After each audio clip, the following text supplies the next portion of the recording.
Everybody's fired up for it. That's making Miami mad, and I can't wait. I'm really not concerned about all the hype that their fans are putting on this game. They came here to see Hurricane football. Let's go like a bunch of crazy men and play some games. Can you feel it coming in the air tonight? There have been hostilities between these two schools, bad feelings.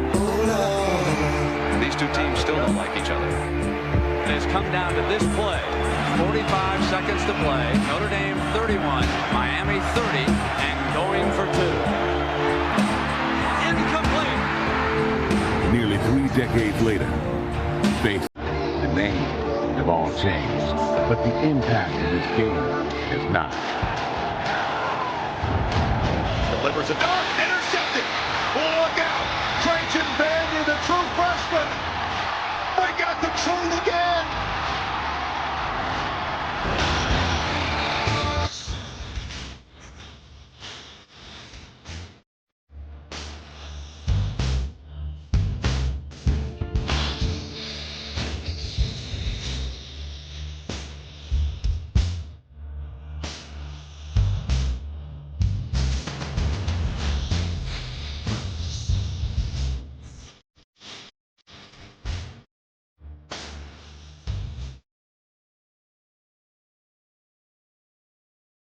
Ladies and gentlemen, boys and girls, welcome back to another Empire Sports Media Game of the Week. Welcome to the first Game of the Week of the 2025 season. I'm JJ Seglio, back again with some more college football. Now, I just want to say that I apologize in advance for not being able to do the Texas-Ohio State game. We had a bit of an issue. But we are here tonight for Notre Dame versus Miami, my personal choice for Game of the Week, because this is a game that I've been looking forward to for almost 8 years. Pretty much 8 years on the dot. Going all the way back to November of 2017 was the last time these two teams faced off against each other. The final score of 41-8 in favor of the Miami Hurricanes. It was an absolute disaster. Ian Book threw 1 million interceptions. Malik Rozier, Trajan Bandy, Braxton Berrios all had an incredible game. And it was just not even close. It was just bad. So we're going to see how this thing goes. It is officially go time. Just about 1:30 until we finally get some word on when this game is kicking off. I got goosebumps. I'm shaking a little bit. I'm nervous. I'm hype. I'm excited. But I'm also terrified.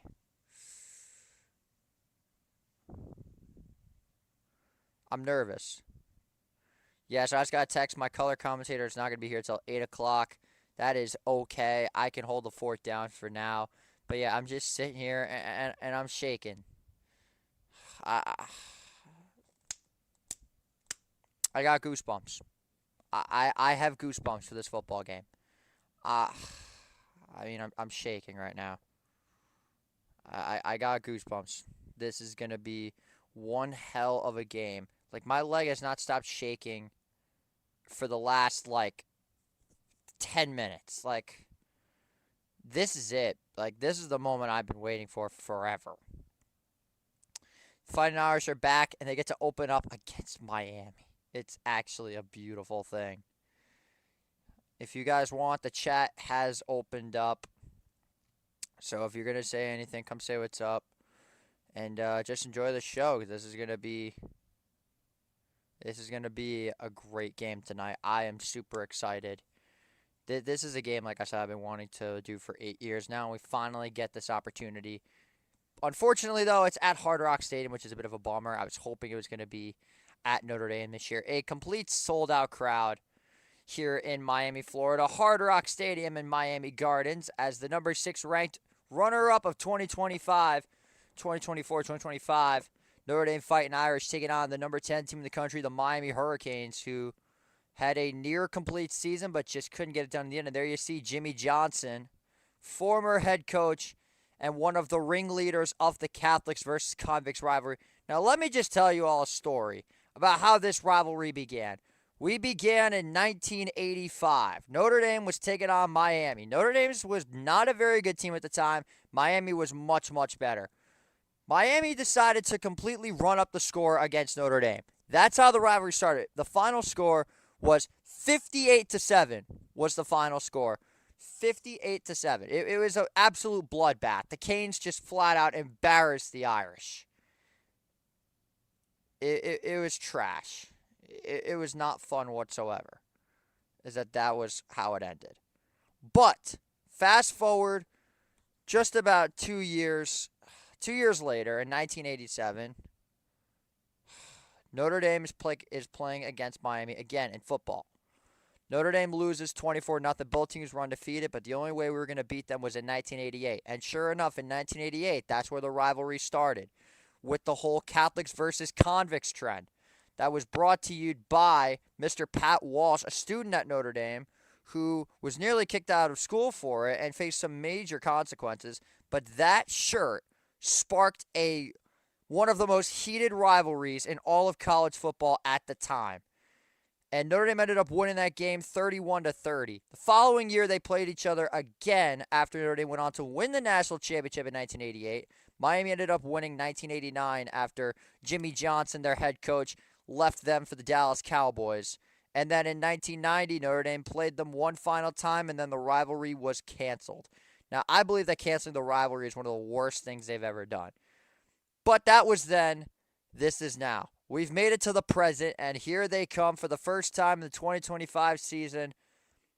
It's just a throwback game. It's a special night. It is an absolutely special night to be a fan of either one of these teams as the historic rivalry is renewed once again.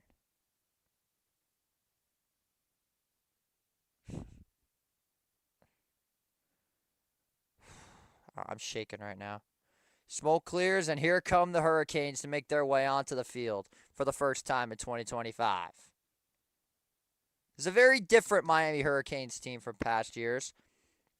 They managed to lock up another transfer quarterback, this time by the name of Carson Beck from the University of Georgia, which was not a big surprise, but they managed to get a lot of other players in the transfer portal, most notably C.J. Daniels from LSU, Tony Johnson, another transfer, and then defensively revamping their entire secondary. But here they come for the first time last season after a 14-win season. Here come the Irish into South Florida at Hard Rock Stadium, a place that they know very well as they competed in the Orange Bowl here against Penn State when they ended up winning 27-24. Head coach Marcus Freeman knows what he has to do to get the job done tonight. But I'm shaking a bit.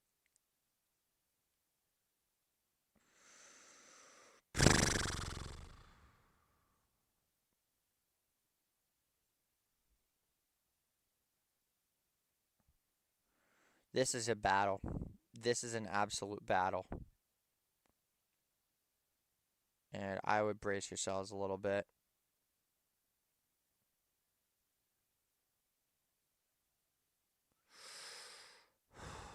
The stakes have rose a lot in this game and in this rivalry. So this is the one that I want more than anything. And in more New York news, Acuna got called up. Interesting. I don't know what for, though. Marcus Freeman and Mario Cristobal, two of the premier head coaches in all of college football. This is set to be one hell of a game. That's for damn sure. My score prediction is 27-17, but as we get into our impact players of the game, one offense and one defense on both teams. My impact players first for Notre Dame. I'm going to go with my guy, Malachi Fields. I feel like his first game as a member of the Fighting Irish, I think he's going to have an excellent game if the passing attack does come into fruition, but I think Jadarian Price is another potential candidate for impact player. Defensively, however, what's going on, Antry? Go Irish. Yes, sir, that's correct. Defensively, however, I'm going to go with my guy, Drake Bowen. I feel like the linebackers have to contribute, especially with an offense that's going to want to survey the field and separate guys a lot. You're going to have to just go out there and cover defensively. Offensively for the Canes, I got to go with my guy, JoJo Trader, one of the fastest receivers I've ever seen. And then defensively, I'm going to go with Ruben Bain Jr. So the game is about to begin. It is about to become one hell of a contest. I know, I said that a million times. 77 degrees here at Hard Rock Stadium. And it looks like that Miami has won the toss, and they will elect to get the ball first on defense.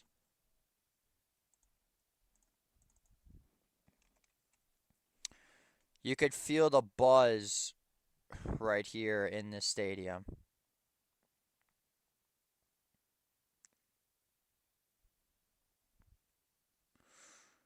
It's breathtaking, honestly, that this is what we've come to.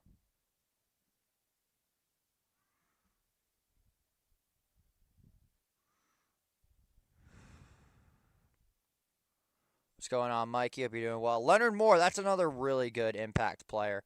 There's a lot of very good options for this team whatsoever, so buckle up because this is about to get fucking crazy.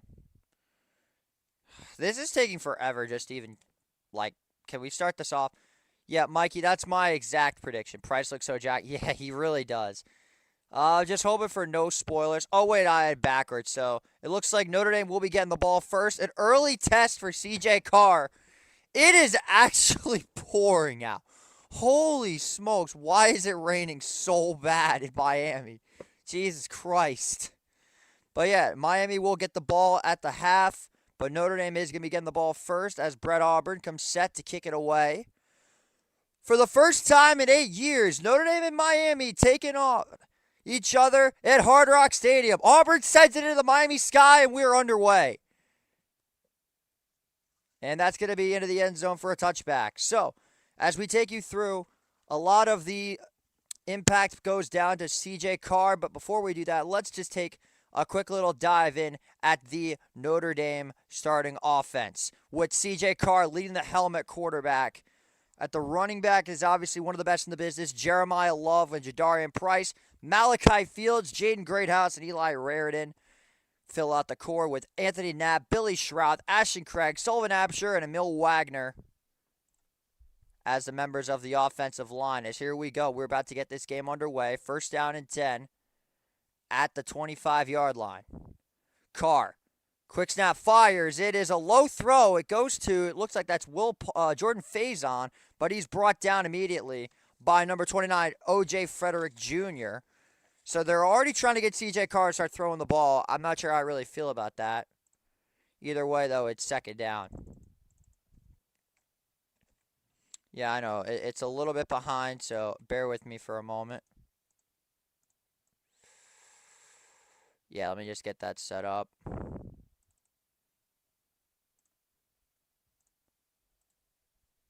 Second and 12. Carr, quick throw, fires. He's got his man Raridan, but again, nowhere to go on that play as Jacoby Thomas brings him down. That's going to make it third down early in this one.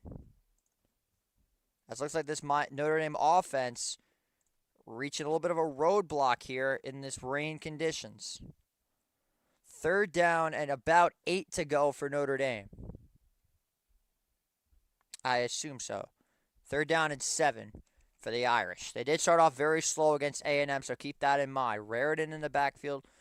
3 to the right, 1 to the left. Carr, quick throw. He's got his man Jordan Faison. Gets a nice block. Faison will have enough for the first down. He's still going, and Jordan Faison finally brought down inside the 40-yard line, and that pickup is good enough for a Notre Dame first down. Just horrible tackling whatsoever from Miami. As again, it's the same as last year. They're just breaking tackles left and right. And Faison on the screen as a first down. First and 10 at about the 42-yard line. Here comes Raridan in motion. Fakes the pass. Goes to Faison again. Jordan Faison got a first down and more. Spins at the 45 and is brought down at the 43. So C.J. Carr getting a lot of passes off early in this one, and the pickup is good enough to move the sticks for another Notre Dame first down.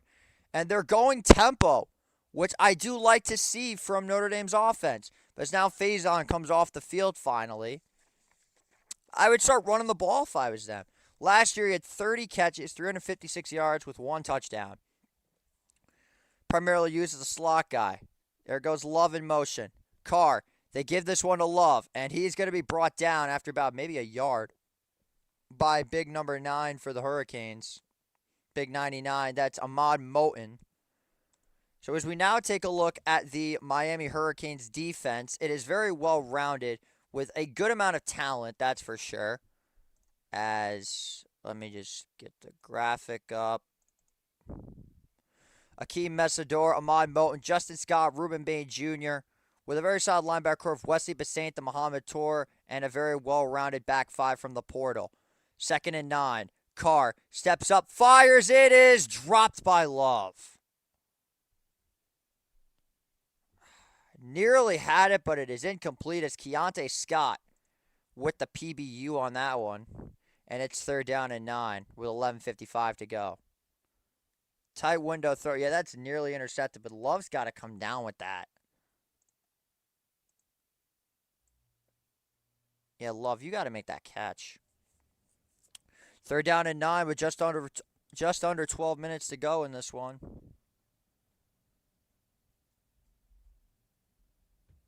Shotgun formation.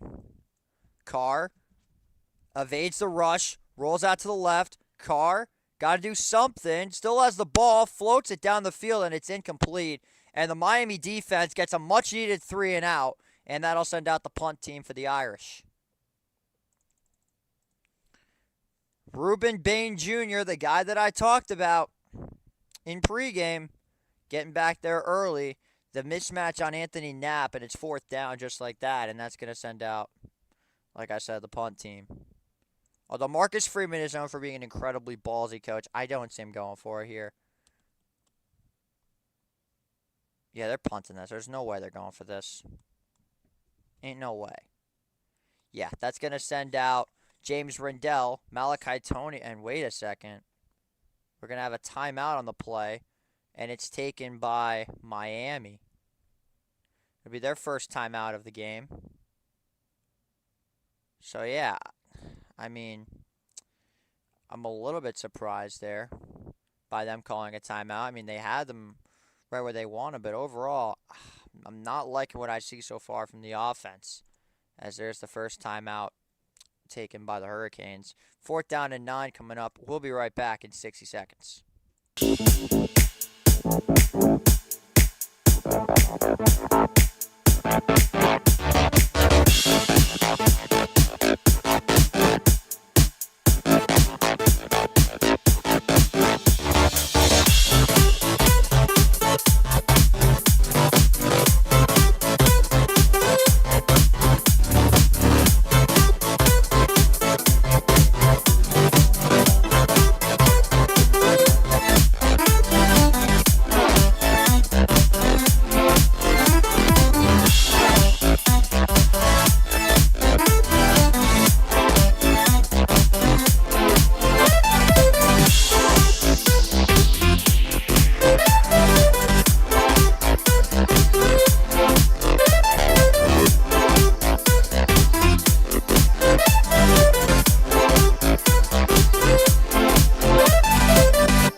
Fourth down and 9 coming up, and we're still at commercial, so this is going to happen pretty often throughout the course of the game.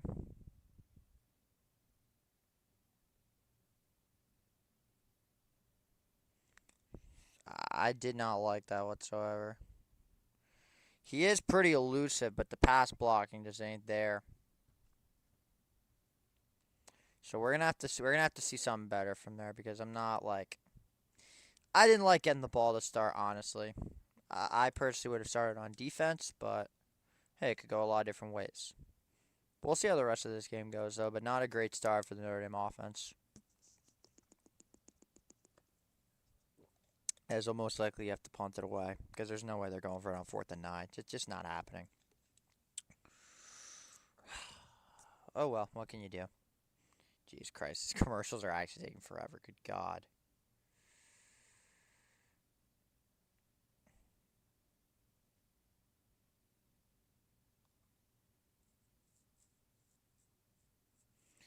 I don't like the idea of us throwing the ball as much. But hey, this is a solid defense. Miami's defense is definitely already better than last year, but they still can't make a freaking tackle. I mean, Jordan Faison shook like 3 guys on that one play. Gonna need more than that, though.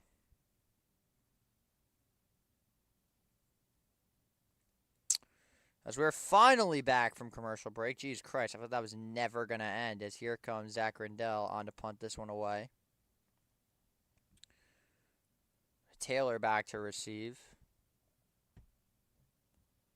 Notre Dame's gotten kind of creative on these punts, so we'll see what happens. Nope, nothing stupid. Just a standard punt. It is high, and it's going to be fair caught at about the 3-yard line. So that is going to bring out Carson Beck and this Miami Hurricanes offense. And this Miami offense is what everybody's been talking about, is this Miami offense. They are a well-rounded bunch, but how are they going to perform? We're about to find out as we take a look at the offense coming out onto the field for the Miami Hurricanes, with Carson Beck leading the charge. Former Georgia quarterback with a very well-rounded receiver core, along with Mark Fletcher in the backfield, JoJo Trader, CJ Daniels, Tony Johnson, and tight end Elijah Lofton, with Markel Bell, Ryan Rodriguez, James Brockermeyer, Inez Cooper, and Francis Moega on the offensive line. So it was definitely a more retooled offense than last year. Nowhere near as high-powered as them for sure, but we're about to find out. 1st and 10 at about the 3-yard line. Lofton in motion. Beck hands it off first play. Mark Fletcher Jr. is going to push forward. He'll get about 5 on that play. And I'll make it 2nd down at about 5 coming up for the Hurricanes. The biggest weakness for Notre Dame, if you think about it, is kind of stopping the run. It's not they're not very strong at it. It's definitely a weak spot for them. But hey, we're going to see how this whole thing goes. 2nd down and 5 with just over 11 minutes to go. Beck still in the shotgun. Fletcher in the backfield. Beck, here comes the blitz. Fires, and he's got him, man. It is caught. That is number 0, that's not JoJo Trader, is it? No, that's Keon no, that is JoJo Trader. That's what I thought. And he's got enough to move the sticks for the Canes, and they're going tempo off. Oh, no, that was Marion. Excuse me, that was Marion who made the catch. 1st and 10 with 10:40 to go. Beck has time. Floats when he's got his man. That's complete to C.J. Daniels, brought down by, that's number 7, Jalen Stroman, the redshirt senior transfer, for about another gain of 5 yards, and it's 2nd down and about 5 once again. C.J. Daniels Jr. came in from LSU and was already one of the higher value players on the transfer portal. That's for damn sure. But this is a very strange Notre Dame defense with Bryce Young, Jason Anye, Donovan Hinnis, Junior Tuihalamaka on that front 4. 2nd down and 5 coming up for the Canes at the 30. It's going to go up the middle, and he'll have enough for the 1st down. So some very good blocking up front by Brockenmeyer and Bell. And just like that, Jordan Lyle has himself a 1st down. So the Canes offense moving relatively fast as they slow down for just a second as we take a look at this Notre Dame defense. Yeah, the defense, not the offense. The defense. Bryce Young, Jason Onyeka, Donovan Hinnis Jr., Tuihalamaka, Jalen Sneed, Drake Bound at the linebacker core, and a very well-rounded secondary with Jaden Stroman, Leonard Moore, Devontae Smith, Adon Schuler, and Christian Gray. 1st and 10. Beck fires. Wide open. Has his tight end. That's Lofton. Or that's not Lofton. That's Joshua Moore. And he has enough for about 7 yards again. It'll be 2nd and short. So they are testing this Notre Dame defense early. They are not the strongest in the 1st quarter. That's for sure. Just under 9 minutes to go. Beck has time. Floats one deep down the right side. It is incomplete. Jaden Stroman was there on the coverage, and it'll be 3rd down coming up. No flags on the play. Very good read there from Stroman. Let's take a look at this replay right here. Pass protection from Miami is immaculate. There's no one even close. But I think Beck just overshoots him a little bit. That pass was intended for, I believe that was to Ray Joseph. His number is not showing up on the chart for some reason. 3rd down and 2. I would expect a run here. Jet motion. Beck hands it off, and Fletcher's got nowhere to go. Or that's Lyle. swallowed up by Boubacar Traore. And it's fourth down just like that for Miami. A huge third down stop. Now let's see if Mario Cristobal elects to get aggressive. And there you see the new defensive coordinator, Mr. Chris Ash from Rutgers. A beautiful read on Moega by Boubacar Traore. There's a nice block in front and a beautiful way to hit the gaps.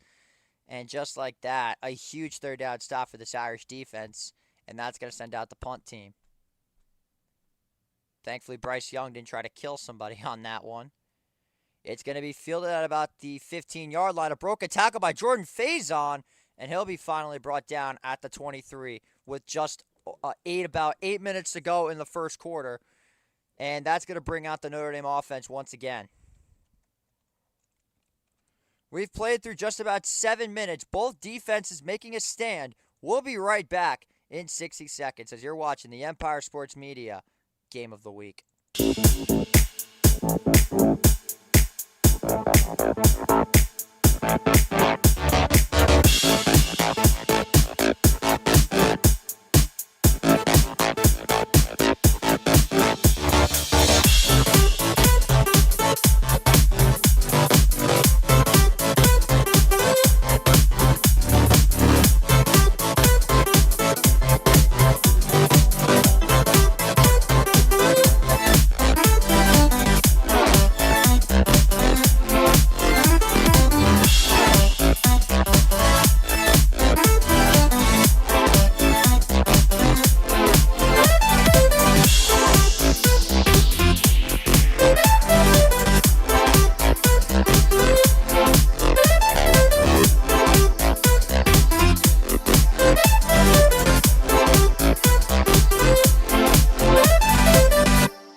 So a very good third down stop from both teams, and the offenses are looking a little bit shaky as we get this one going.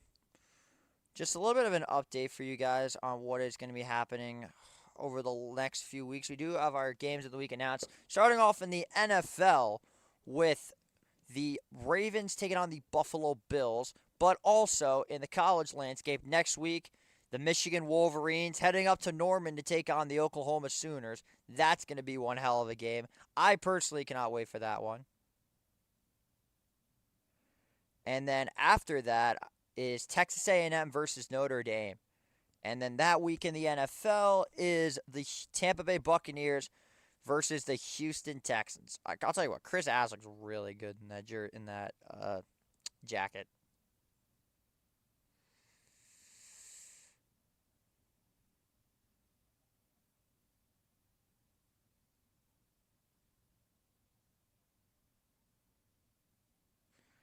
I mean, I'm surprised that Carson Beck actually threw a deep pass, so we'll see how this goes.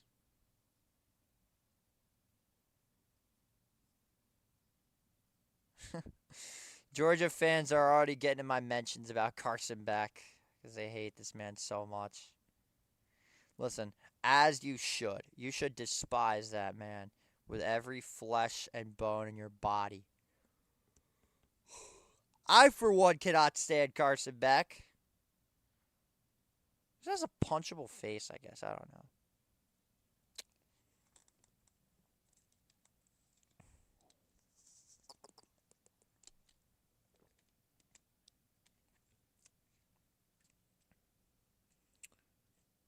As we are back here at Hard Rock Stadium in Miami Gardens.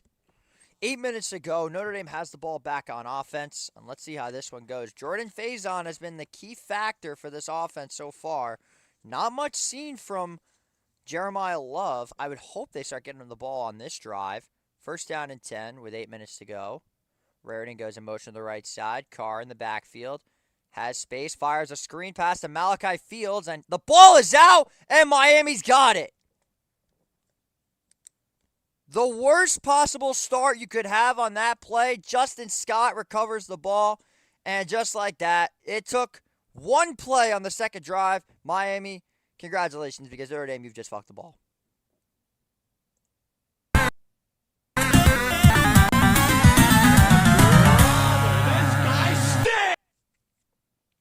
It didn't work. Let me try again.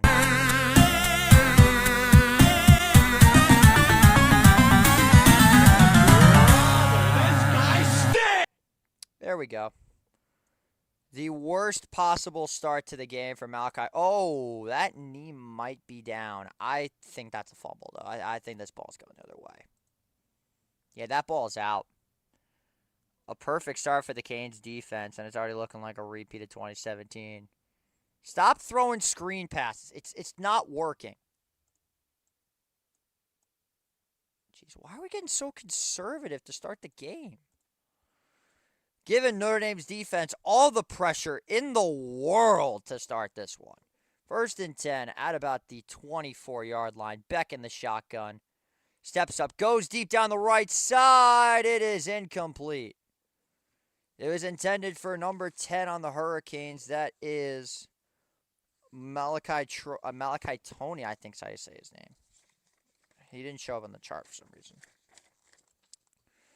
Again, more like immaculate blocking from the Hurricanes.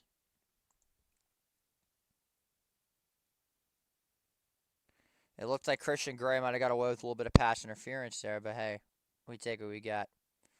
The refs are letting them play so far. 7:46 to go here in the first quarter. They go back to the ground attack. It's Jordan Lyle. And he goes nowhere, brought down by number 97, Gabriel Rubio, and number 4, Jaden Osbury, along with Josh Burnham on that play, and it's 3rd down just like that. Who would have thought a defensive showdown between Notre Dame and Miami? But yeah, that was just, you can't make that up, dude. Like, what are you doing? 3rd down and 9 with 7:10 to go here. Ball on the 23-yard line. Beck with an empty backfield, 5 wide receivers set up. Play clock at 4. Beck has time. Fires. He's got his man. They're going to say that is caught by Marion for a 1st down, Miami. But I'm not sure. Did that ball hit the ground? Nah, I caught it. Just had to make sure. Leonard Moore getting very physical. But I think he's short. Yeah, it's 4th down and 1. And Cristobal is going to have the Canes go. As they should. Because you've been getting on this defense all night long to start this first quarter. I would definitely go for this. Just got to watch out for the flats because Carson Beck will probably throw this ball. He is mobile, though, so we'll see. 4th down and 1 to go. Trader in motion. It goes to Mark Fletcher Jr. He's got the 1st down. And the Canes are in the red zone. Well, now they're goal to go, so. Oh, wait, no, it is still 1st and 10. I thought they were inside the 11-yard line. I guess not. I mean, the Hurricanes' offensive line has just been outstanding to start this game. It looked like that Jared Dawson had a play at him, but to no avail. 1st down and 10. Ball is at about the 12-yard line. Trader in motion. It goes to Fletcher. He's going to break a couple tackles, and Fletcher will finally be wrestled down after picking up about 4 yards on the play. That'll make it 2nd and 6 to go for Miami.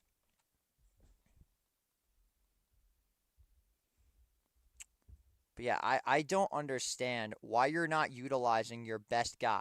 Jeremiah Love is your number 1 option, yet you're barely using him to start this game.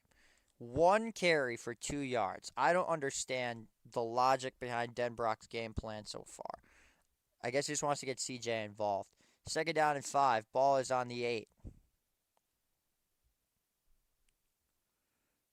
Beck gives this one to Fletcher, and he's going to be wrestled down. Kingston Viliamuasa along with Josh Burnham, and it's 3rd and long coming up.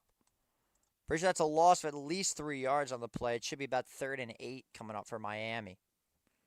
Let's take a quick sip of water. Yeah, 3rd and 8. A 4-yard loss on the play.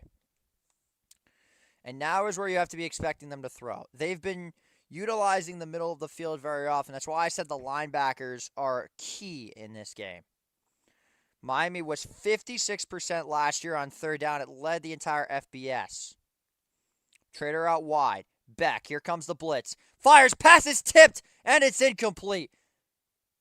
Notre Dame falls on it just in case, but that is going to be an incomplete pass. And Chris Ash's defense gets a huge stop on third down, and that's going to send out Brett Auburn to try to get the first points of the game. Very well-established blitz. I believe that was that Rubio who got in there? Well, let's see. Again, like lots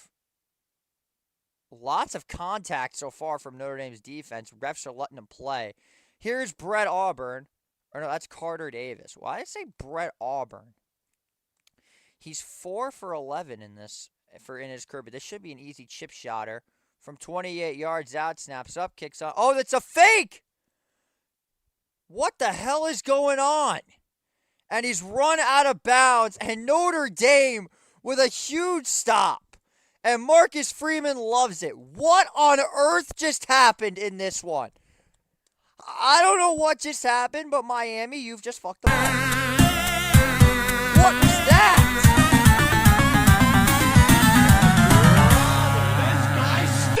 It looked like that was a low snap by the long snapper, and Notre Dame is going to get the ball back. What is going on in this football game? This game, I know that now. I didn't see it at the time. I thought it was a fake, but then I saw how low the snap was. That's on me. I should have pointed that out. I thought everything was fine, but then I just saw him start to, fumble the ball a little bit. But still, yeah, obviously that's not a fake. What a huge stop for the Notre Dame defense. They're back on offense as we're back in 60 seconds. You're watching the Empire Sports Media Game of the Week.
Everybody is saying is run the goddamn ball. I agree. Run the goddamn ball. It's what you're good at. Run it.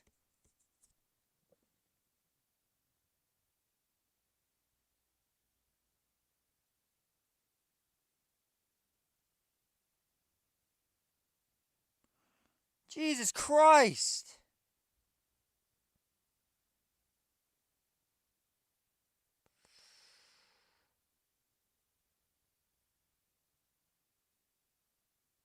I don't understand it. Run the ball. It's literally the one thing you're good at. My heart's not racing. It's only the first quarter. But that was a terrible snap.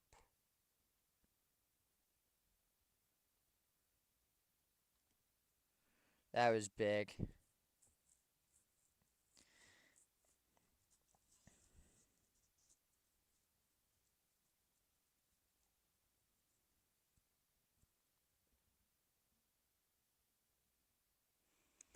I'll tell you what, the weather conditions are not benefiting anybody. You could pin this, but Jeremiah Love will have a long run, and Faison will catch a touchdown pass.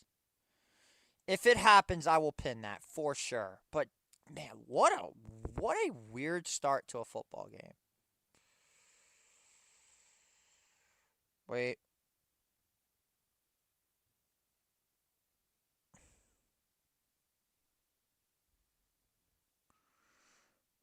Jeez, what a bizarre start to this football game.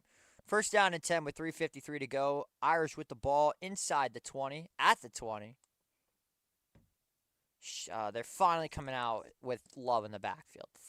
Now they're back to shotgun. First and 10. They hand it off to Jeremiah Love. Breaks a tackle, going to 25. Runs a man over and he's down at the 27. A gain of 7 yards on the play for Jeremiah Love. And it looks like that he's finally going to start to get into the zone. It'll be second down at about 3 to go.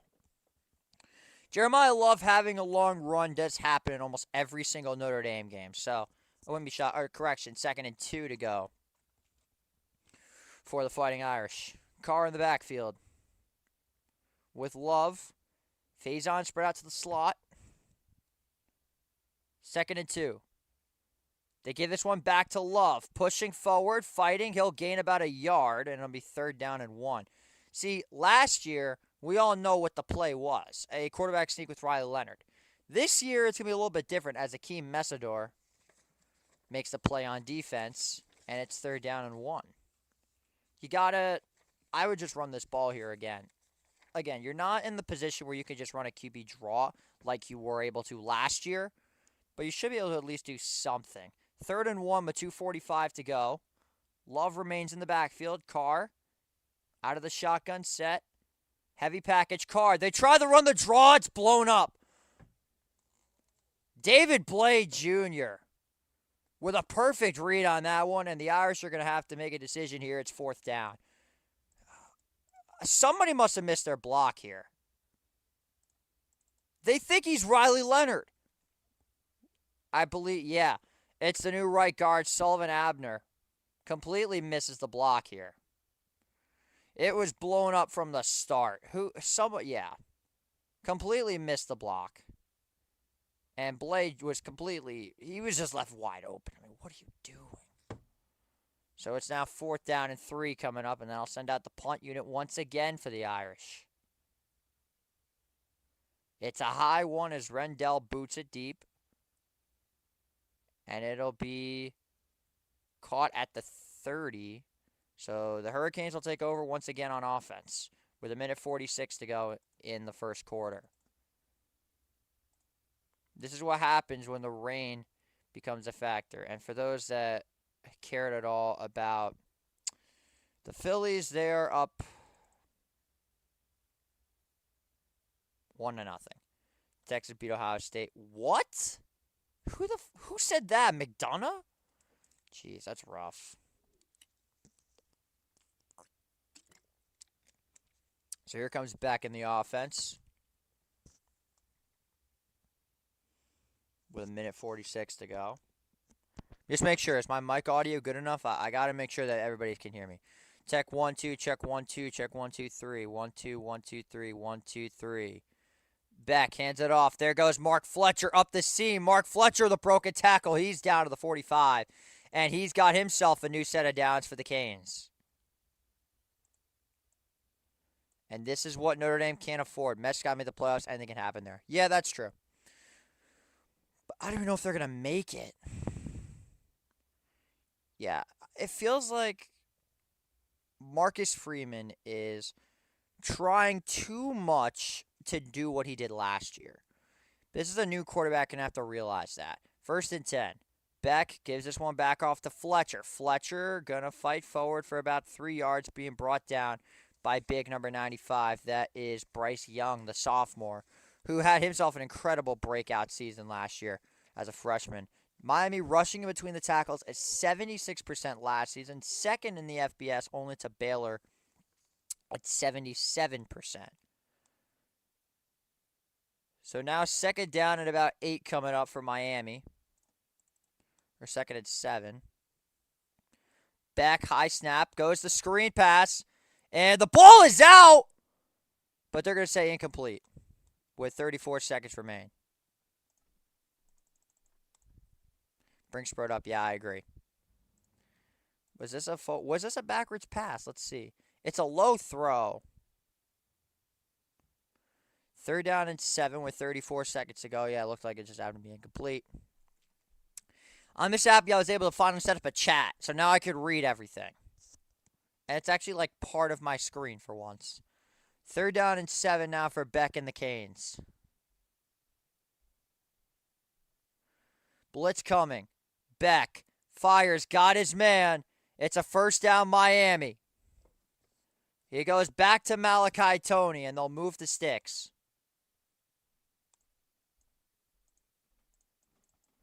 That is exactly what the Canes needed to do. They got the mismatch, and that's... Someone just got burnt on that play. That's a terrible read by that far side corner. Quick throw again. It goes right back to Tony, and he's got himself another first down, and that'll take us to the end of the first quarter. It's a deadlock tie. It's 0-0 after one. We'll be back in 60.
If you're loading the box, I don't understand why, like, you just can't get anything going.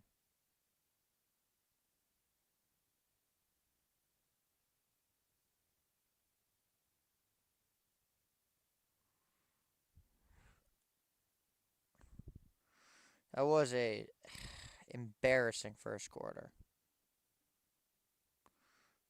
Like, that cannot happen. That was pathetic.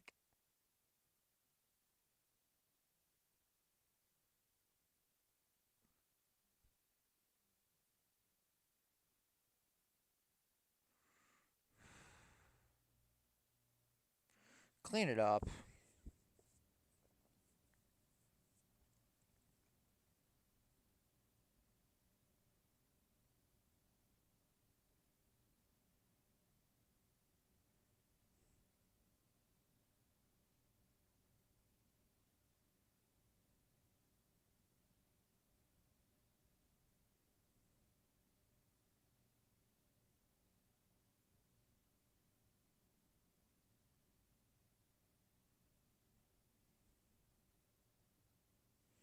I don't understand, like, the game plan that you're trying to do.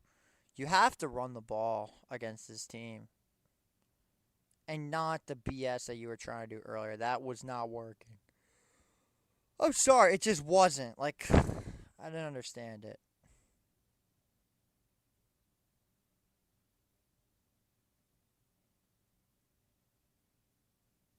I don't get it, man.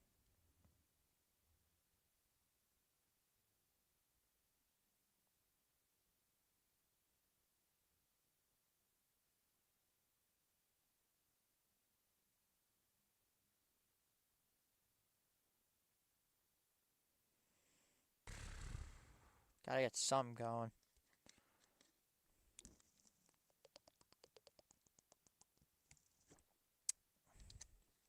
So I got another 30 seconds of commercials. Ay, ay, ay.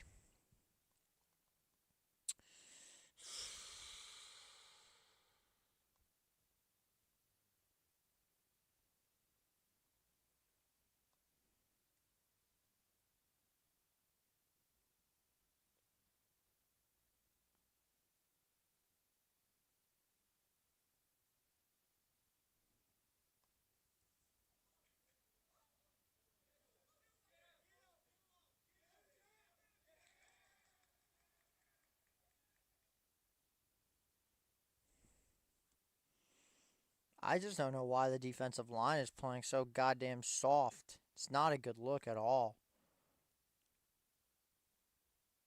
Like, you're just getting mauled by this Canes offense. It's not a good look.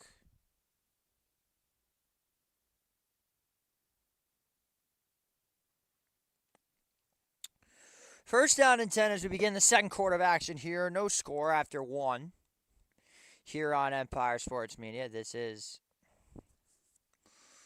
Notre Dame versus Miami. Catholics versus Convicts Redux. Beck hands it off. It goes to Lyle. Breaks a tackle, but he's brought down by Osbury and Burnham. It's going to be no gain on the play, and I'll make it second down and 10. Unless he lost a yard, which I don't think he did. I thought he just literally got nothing. Yeah, he got back to line of scrimmage, but didn't get past it, so it's second and 10. Chris Ash running a very intriguing game plan. It's helping out the run, but it sure is something happening out the pass. The pass has just been there for Miami all night. Second and 10 now for Beck and the Canes.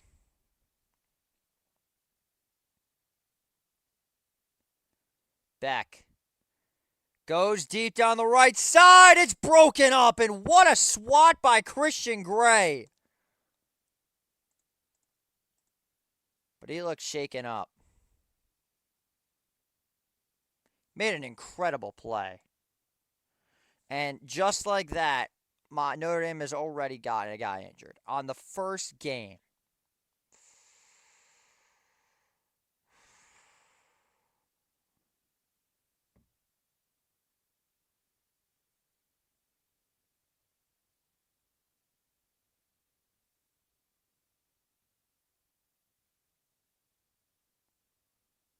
So my color commentator is finally going to join us.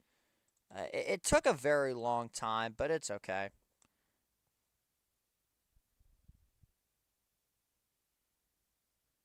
So I am able to now move myself over to this part of the screen because he is finally going to be joining me.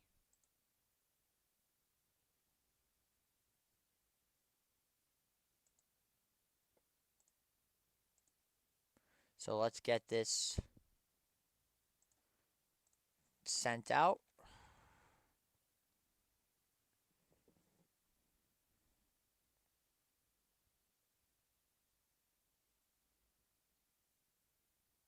I think he got poked in the eye is my guess, but I'm not sure, so.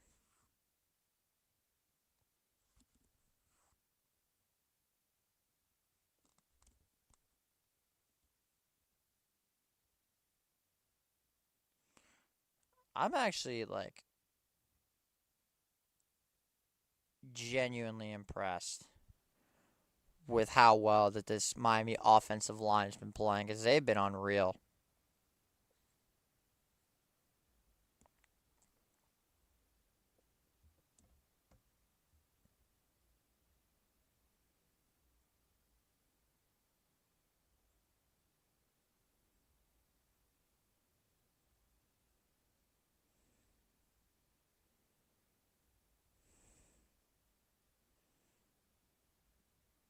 Love me some Jared Dawson. Very good out of Louisville. Solid transfer. Able to get the job done.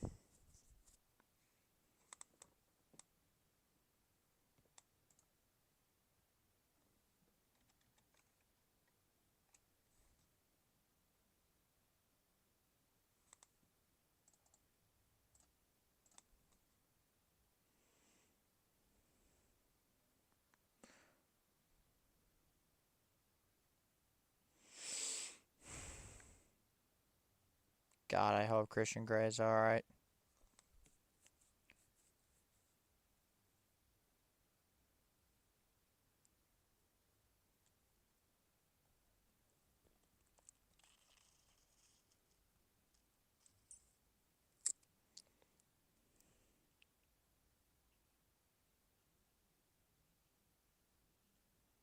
They're saying the collarbone.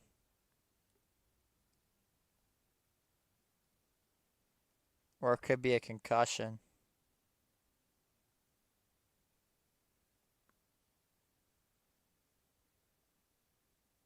Oof.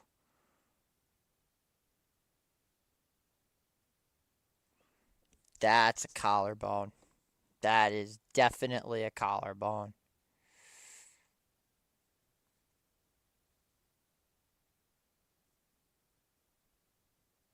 That's weird. 3rd down and 10 now. Move myself back to the middle of the screen. Beck. Under pressure. Floats one deep. It is caught! Touchdown, Malachi Toney. And the Canes are on the board.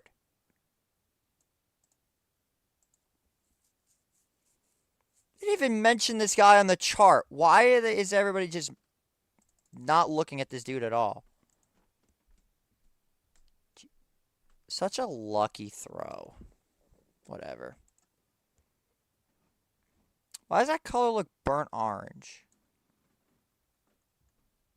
The alert color is supposed to be much different. Oh well.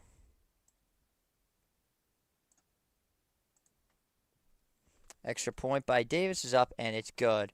7-0 our score in favor of the Hurricanes. Oh my god, I almost missed it. Jesus. Well, that's not an ideal start to the game.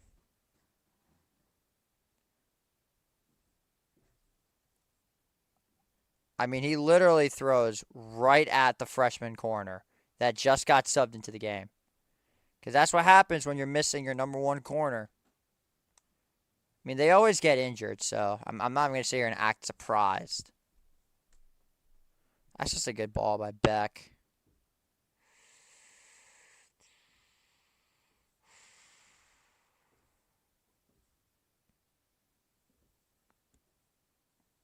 I don't understand why nobody talked about him. So we're going to be back in 60. As the Canes are on the board first, you're watching the Empire Sports Media Game of the Week.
I've been muted the whole time, of course.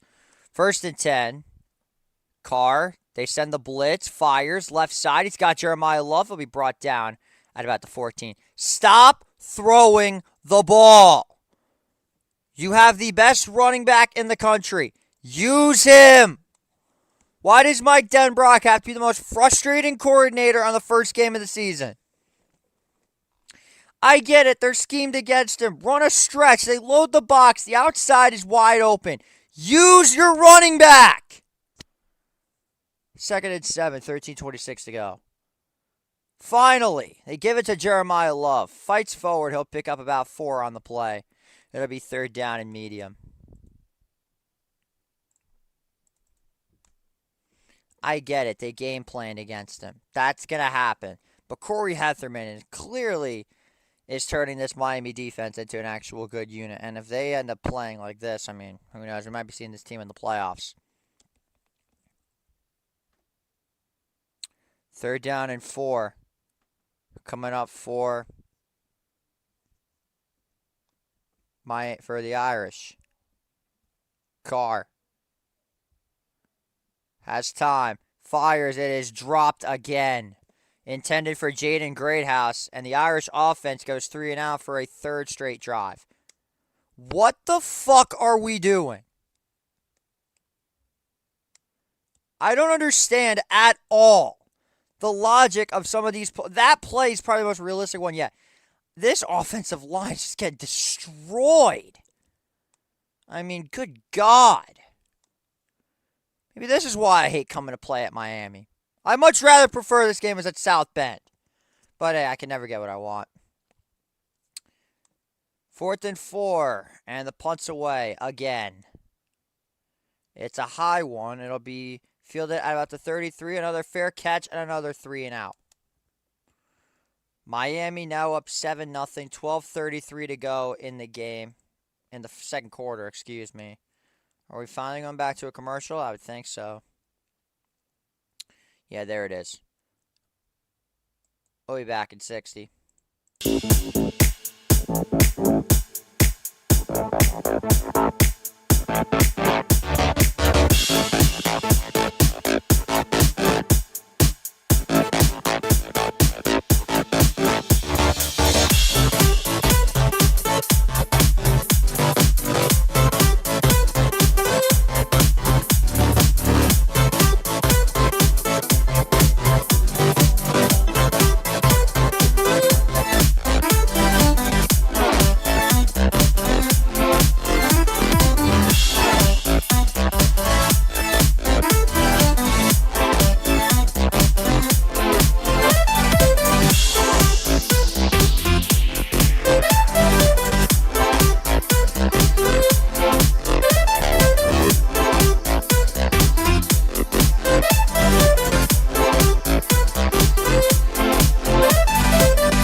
I mean, that's just unacceptable. I don't understand it whatsoever. The offense looks flat. They look stubborn. Like,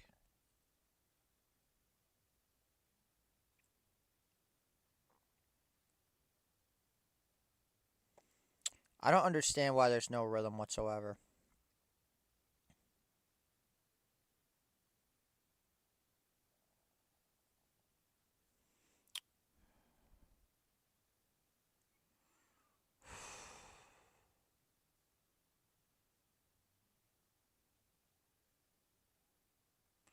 All right, finally. Good God. All right, he's finally here. So, finally. Jesus Christ.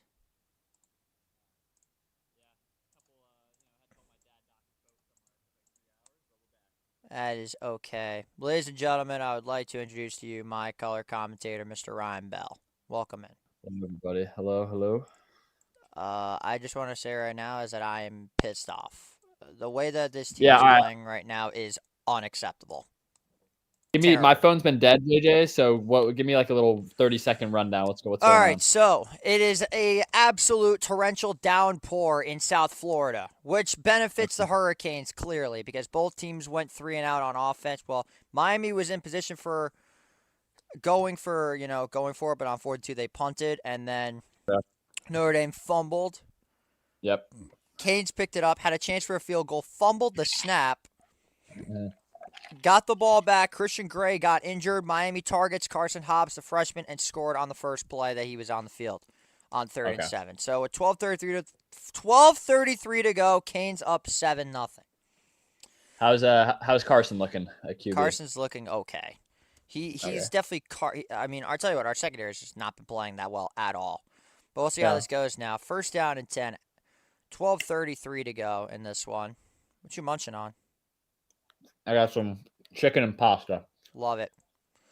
1st down and 10. 12:30 to go here in the second quarter. I started the clock second too early. Surprise, surprise. Beck hands it off first play. Goes back to, that's Mark Fletcher. And he'll pick up maybe a yard or two for being brought down by Junior Tui Halamaka. It'll be 2nd down at about 9 coming up for Miami. Now, Ryan, the biggest thing going into this game is that Notre Dame is notorious for normally not being very successful when they come to play at Miami. I mean, where were you in that 2017 game, JJ? I was upstairs watching the game with my very Miami father. There you go. 2nd down and 8 to go. 12 minutes here in the second quarter. Miami will be getting the ball at halftime. Lyle in the backfield. Beck has space, fires, and it is incomplete. It's intended for, that was number 3 on the Canes offense, Joshua Moore, the freshman. And with 11:51 to go, it's another crucial third down coming up for Miami. Now, what they've done in this situation is, again, utilize the middle of the field. They've been getting the much better matchups. So that is really going to come down, is really where it's all going to come down to. 7 for 13, 87 yards and a touchdown. So he has been playing solid. Yeah. But has not been perfect by any means. Third down and 8, 11:51 to go here in the second quarter. Beck with an empty backfield. Steps up in the pocket. Carson. With space, tries to take off and does. A flag is called. That's going to be holding, and this play is coming back. I could almost guarantee you this is coming back for a hold. Yeah. There's no way that they're going to let that slide. Unless it could also be defensive holding. It didn't look like it, but now it's coming from the right side of the offensive line. Yeah, that's coming back. Yeah, that's going to be on, I believe that's Francis Moega. The penalty's on Miami, so now it'll make it third down and 18. There you see our beautiful flag graphic. Yeah, that is on number 63. That is Samson O'Connell. Jesus Christ. Samson O'Connell. Oh, we got it. Okunlola. There you go. Hold Third on. I down. think I'm a couple seconds ahead. I'm trying to see if I can pause my TV real quick. Yeah, pause it real quick. Third down and 18, 11:43 to go in this one, but that is a huge penalty as now the clock has started rolling again here in Miami. I will say crowd looks pretty good for this one. Oh yeah, it's a complete sellout, but that's expected. I mean, this is Miami. This is Miami Notre Dame. This is a rivalry game. So yeah, I'd hope it'd be a sellout. Of course, it's gonna be a sellout, and it's a top 10 matchup. Third and 18, Beck. They throw the low screen. It is complete to Tony, and he is going to be brought down at the 32-yard line. So after another 3 and out, a huge stop for Notre Dame after the holding penalty, and that's going to send out the punt team once again for the Canes. And I'll tell you what, that is exactly what Notre Dame needed to do after that last abhorrent offensive drive. Yeah, they're going to say, they're saying he dropped it. Oh, did he? I didn't even. Yeah, he did. So. I mean, that was a low throw, so I'm assuming he hit the ground there. Yeah, I thought that he caught it. Yeah, they're going to say incomplete. So what they've done a lot is throw a bunch of passes with C.J. Carr. Now, I don't hate that strategy. I just hate the fact that you're not using the best running back in the country. Yeah, give him the ball. They're clearly stacking the box. So here's the punt. It's a high one, and it's going to be fielded at about the 30-yard line. It's Faison who tries to return it. He's brought down at the 32. So here comes the Notre Dame offense right after this commercial break with 11:10 to go. Whenever I got people here, we don't do commercials, only when we're solo. And the game's already starting to get chippy a little bit, taking them back to the old days of this rivalry. Now, you know this, and I've gone on record, and I will say, this is the most hostile and heated non-conference rivalry in college football. That is my honest opinion. Interesting. When this rivalry was at its peak, it was undefeated. Absolutely undefeated. Because you've seen the highlights, you've seen the history. Yeah, I mean, great 30 for 30. Impeccable 30 for 30. I would say that's Mount Rushmore of 30 for 30s. All right, so wait, you want to do a quick Mount Rushmore of 30 for 30s? Oh yeah, let's do it. All right, you can go first. Catholics versus convicts. Okay, and this is in no order, right? You're just naming. No order. No, I'm just gonna go top of the dome. The Big East one, was it Requiem for the Big East? That one's good. Okay, hold on. I've seen a lot, but now I gotta try and get a top 4 going. Big East one. What's the one? I saw one about Reggie Miller and the Knicks, like late 90s. That winning time. Reggie Miller versus the New York Knicks. Yes. I'll tell you what, that shit felt like a goddamn soap opera.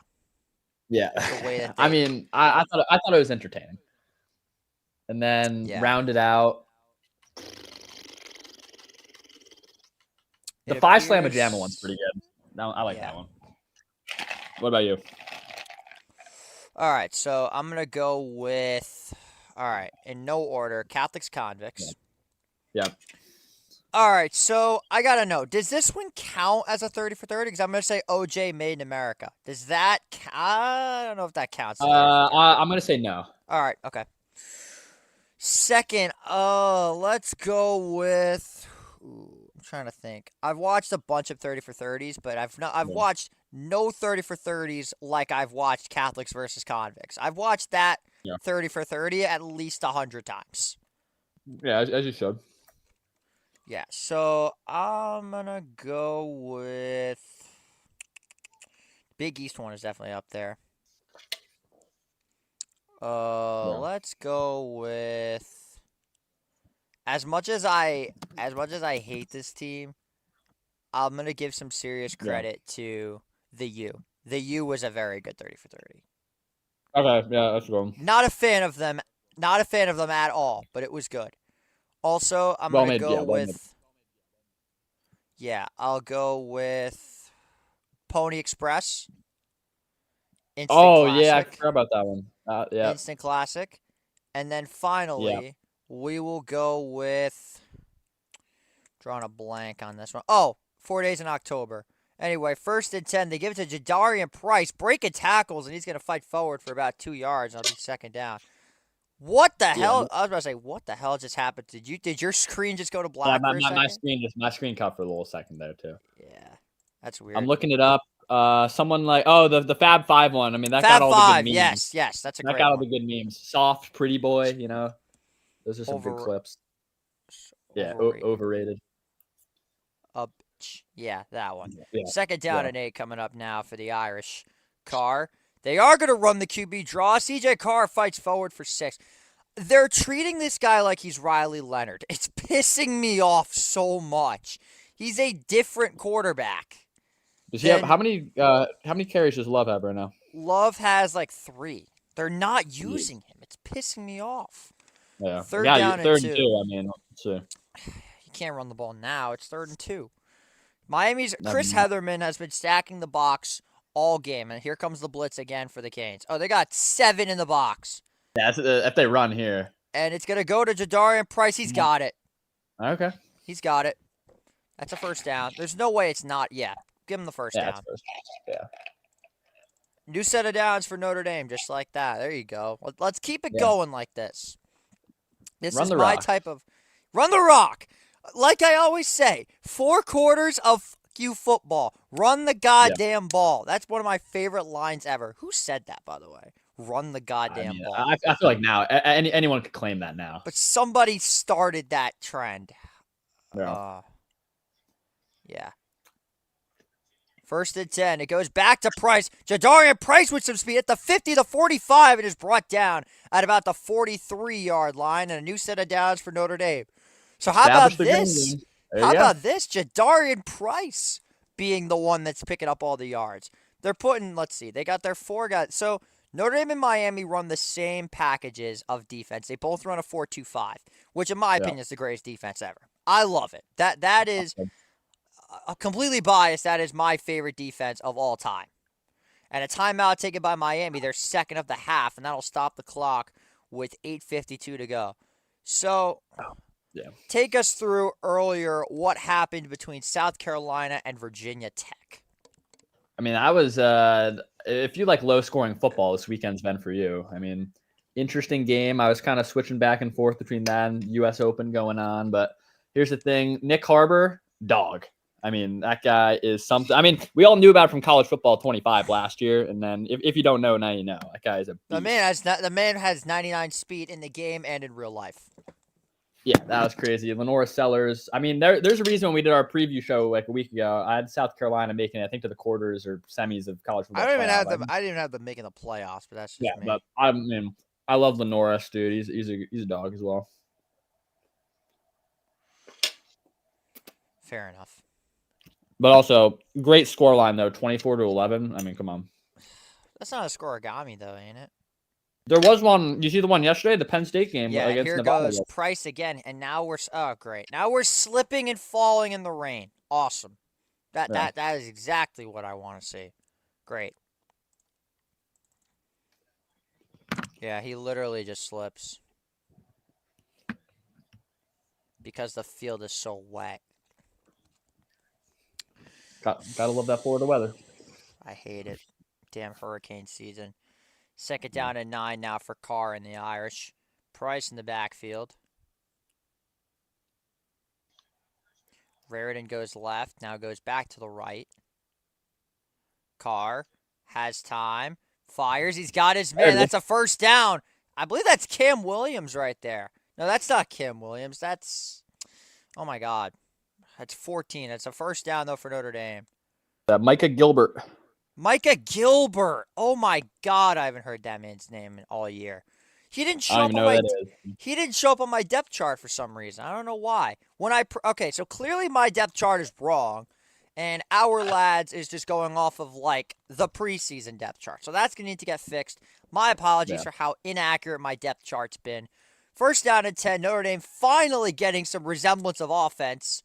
Carr, play action. Has time, floats one to the right side, incomplete, intended for Jeremiah Love. A lot of contact on that one. Yeah. Guy did the seatbelt. Congratulations, you locked up a running back. That's so incredible. Wow, you locked up a running back. Yeah. Awesome.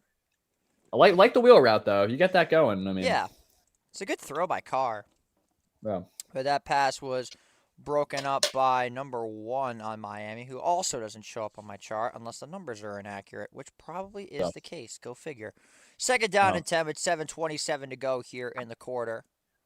Carr another run. Hands it off. There goes Price down the left side. Want to beat the 25, the 20, 15, 10, 5, and what are they going to say? I think he's at bounds around the 2-yard line.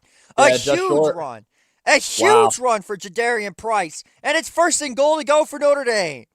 See what I'm talking about? This package is elite. You have the best running back in the country in Jeremiah Love. But when he's not on, you have the speed back in Jadarian Price. This is what Notre Dame does better than almost any team in the country. Runs the goddamn ball. That's what happens when you give it to the running backs. Let them work. Let them do their thing. You have a good enough offensive line. Yep. Finally, you're doing what I want you to do. Sorry, this game has a lot of emotions on the line, and another timeout is taken. This time by, I think that's Notre Dame's first time out of the game. Yeah. First time out of the half, excuse me. But yeah, it has just been a bizarre week in college football. A lot of low-scoring games. Yeah. I mean, it has been weird. I was hoping for a couple FCS upsets. I mean, we got Austin P last night. I wanted North Dakota, though. Almost. I actually picked them to win, shockingly. I picked Austin PA to beat Mill. Yeah, I picked 3 FC upsets. I picked them. Yeah. I picked Idaho. And then the other one got absolutely... Oh, yeah, Montana State, because I pick against USC every week. No, it was Missouri State, right? Missouri State, yeah, them. Yeah, I keep mixing the two up. But shout out to North Dakota for taking K-State to the brink. I mean, nothing to be ashamed of for that program. Though. Kansas State needs to be unranked after that. I've seen enough. They should be nowhere near the top 25 tomorrow. Oh, no question. Or Tuesday, because we still have TCU versus North Carolina. Right. First and goal to go now at the 2-yard line for the Fighting Irish. Shotgun formation again. Carr, going to run the design QB draw. Not going to get there. Why are you running a QB draw when the run has been so... I don't understand Denbrock's play call so far. That's a play call you see someone... When you're playing someone online in college football, they run that. I don't even run quarterback draws. I just run the ball. I don't run QB draws. I just run the ball. No. They literally think he's Riley Leonard. I'm telling you. Yeah. Second down and goal to go. Faison splits out wide. Goes to Price. Ball is out and Carr is on it. Jesus Christ. Oh, was a helmet on ball there? I mean, that's sloppy. Yeah, like what are you doing? I don't even think it was a punch out. I think that was just straight helmet to ball. Oh, that's a punch. That is an incredible punch by Wesley Basaint. God damn it. Miami's Third down and goal to go now at 5:40 to go here in the second quarter. Why did I say first quarter? Whatever. Third down and goal now for the Irish. Carr steps up, rolls out left, has to do something, evades the pressure. CJ Carr surveys the field, fires to the end zone, touchdown! Micah Gilbert and the Irish are on the board. Game, set, match. You got yourself a football game, Miami. Micah Gilbert from 6 yards out, and the Irish are on the board. What a play by CJ Carr. That my friend, that is how you evade defenders. This guy's got some incredible pocket presence. Yeah, that's a weekly Kyler Murray right there. I thought we were about to throw a pick. But. Look at this. He's evading. He goes 20 yards back. And look, you saw right there, Ahmad Moan stumbles. And Micah Gilbert just gets wide open. Yeah. Cannot ask for anything more after that. That was what, second catch for Gilbert on that drive, right? Yeah, I'm surprised they're using him as much as they are. He's sticking it to you. Is up, and it's good. So Notre Dame equalizes Miami's touchdown, and just like that, Ryan, we got ourselves a ball game. Here we go. 7-7. Marcus Freeman and the Irish respond. As we will stay right here as you're watching coverage of the Empire Sports Media Game of the Week. That is how you respond right there. I mean, dude, Hell what a play to by the yes. Let's That's go. That's big good. time. Absolutely huge. Did not see let's that. Check Twitter. I always check Twitter after every score. I gotta see what reactions are. I gotta find I wait for them to actually make the graphic. Because I will always post every Notre Dame touchdown. Now, I just want to let you know that this game is not just a game that I'm involved in.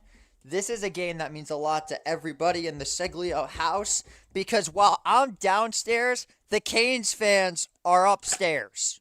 Yeah. My dad's a Hurricanes fan. My mom's a Hurricanes fan. My brother's a Hurricanes fan. They are all Hurricanes fans. So this game means a lot more to me than it does to them. As this kick is away, it'll be taken for a touchback. Now, Ryan, tell us a little bit more about the transformation that Miami has gone through with these quarterbacks in the portal. I mean, you go from guys like De'Ara King to Cam Ward and Carson Beck. Yeah. Talk us through that. Yeah, I mean, that's just the progression of college football all around. I mean, a couple years ago, it's just Miami was the laughing stock at quarterback. Dude, De'Ara King is a good. I forgot about him. De'Ara King, what a guy! Oh, and Tyler Van Dyke. Cannot forget Tyler Van Dyke. Oh my God, where he's done, right? Because he was at Wisconsin. Yeah, TVD's done. Okay, yeah, no, I mean, talk about going from those two guys, and you got number 1 overall pick, and then right now with Carson Beck. I mean, geez. You know, somebody asked me this question earlier today, and I want to ask you this question right now. Is the thought of a red zone in college football, I personally think it would be a terrible idea. Here goes Martinez. Or no, that's Charlie Brown. Excuse me, I forgot Martinez left or something. I'm not sure where he's at. But yeah, talk us through this whole thing because I think I think it's a bad idea. I think it would be cool, but you would need to have multiple hosts because one person will not be able in their research department will not be able to feed you 136 teams. There's way too much college football going on. If you could maybe do something for the ACC, the Big Ten. Yeah, that'd be cool. I could see if they did it like a power conference thing, but not everyone. You cannot possibly do that. 2nd and 5. Beck floats one. Complete. It's Malachi Toney again. Another first down for the Canes. Jesus Christ. I was talking about JoJo Trader. Malachi Toney is shutting me up right now. Yeah. Now, Carr's 8 for 12 tonight with 53 yards and a touchdown. Solid sound. Can't really ask for much better. Just need to, start spreading the field a little bit. 1st and 10 before 14 to go. Miami will get the ball at the half, so the Irish have to get a stop on this drive. Beck hands it off. Up the middle, it's going to go to Lyle, and they're going to push him backwards. And like I said, we're already getting a lot of pushing and shoving going on between these two. Like I said, to quote the legendary Brent Musburger, there have been hostilities between these two teams, bad feelings. These guys still don't like each other. It's true. I think there's still no love lost between Miami and Notre Dame. No, as there should be. As there should be. No, I agree. I mean, if you were Marcus Freeman, JJ, would you show them the 30 for 30 during game week? Yes, but absolutely I'd show them the 30 for 30. They got to know what these guys really were back in the day. This is a rivalry game. Mm-hmm. Second down and 7. Beck. Survey the field. Takes off. Fires. It is complete to number 7, C.J. Daniels. Another first down for Miami. Beck is just utilizing the underneath because it appears that Notre Dame is just playing with a lot of, a lot of cushions. Yeah. Oh, yeah. No, By the way, I don't know if you saw that, but C.J. Daniels just completely threw Leonard Moore off. Yeah. Also, that is holding by Francis. That is holding by Francis Moega. That was pretty crystal clear. I don't know how they missed that, but the refs are letting them play today, so I guess I shouldn't be too surprised. Also, like, all is well with this uniform matchup. This is blessing my ass. This is good. The orange versus white. You know what? That would make this better if it was the white versus the blues in South Bend. Yeah, it does feel right that we got Miami versus Notre Dame again. They just get this one off. It goes up the middle again.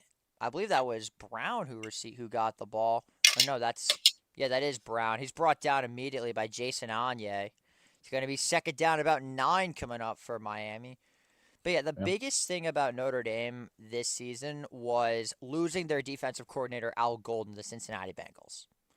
The question was, how are they going to recover from this? How are they going to, end up being themselves? Well, they ended up getting Chris Ash, as that'll take us to the 2-minute timeout here in Miami. Second down and 7 coming up. When they come back, we'll stay right here because I tell you what, I love what Chris Ash did over at Rutgers. I think that this dude just needed a little bit of a better job. He's a well-rounded defensive coordinator. He won't be Al Golden, but overall, I mean, I like what he's got for sure. Yeah.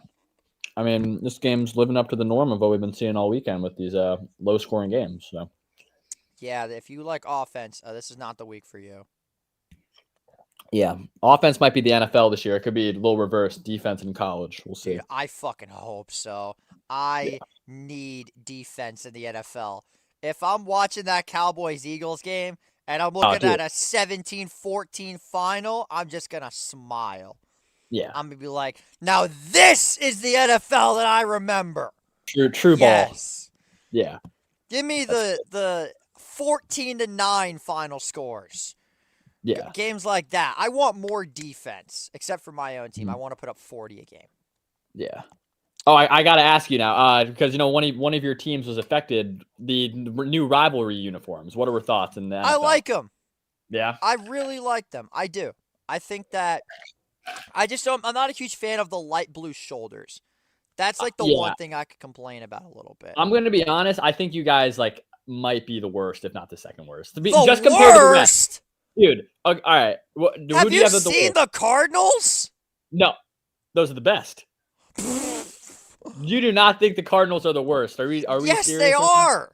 No. I'll tell you who's the best though. Buffalo's the best. Buffalo's were clean. Buffalo's the best. All right, off memory. Seattle was the Oregon. That was an Oregon uniform. Literally. I don't really. I think Miami could have done better. I'll be honest. The dark blue looks like a black to me. It feels like it's supposed to be black. You know no, right? No. It's a dark blue. But that's that's I feel like what the Rams were gonna do was. Yeah. Yeah, that was good. The Patriots one is interesting. I don't think it's bad, but I don't think it's great. I think it's just kind of mid. And then the Jets one, I don't know. The Gothic, I don't know. I like it. I think it was fun. I feel like every team should have had a rivalries jersey. I don't like how it was only the 2 divisions. Yeah, I know. I mean, I think as the Broncos, I'm a Broncos fan. I think we got to wait like 2 or 3 more years. I'm very high on those Broncos, man. I really am. Dude, I'm excited. This is the first time since I was 8 years old we're going to be good. So since the Super Bowl year. Not even since, because you're what? You're what? A year younger than me? Yeah, you're younger. I'm a freshman in college. You're a senior, right? Yes. Yes, I'm a year older than you. Okay. So yeah. Not probably 7 months if I had to guess, because my birthday's in December. I'm a September. I mean, I'm pretty old I'm turning 18 in a month, so. Respect. I'm turning 19 in 4 months.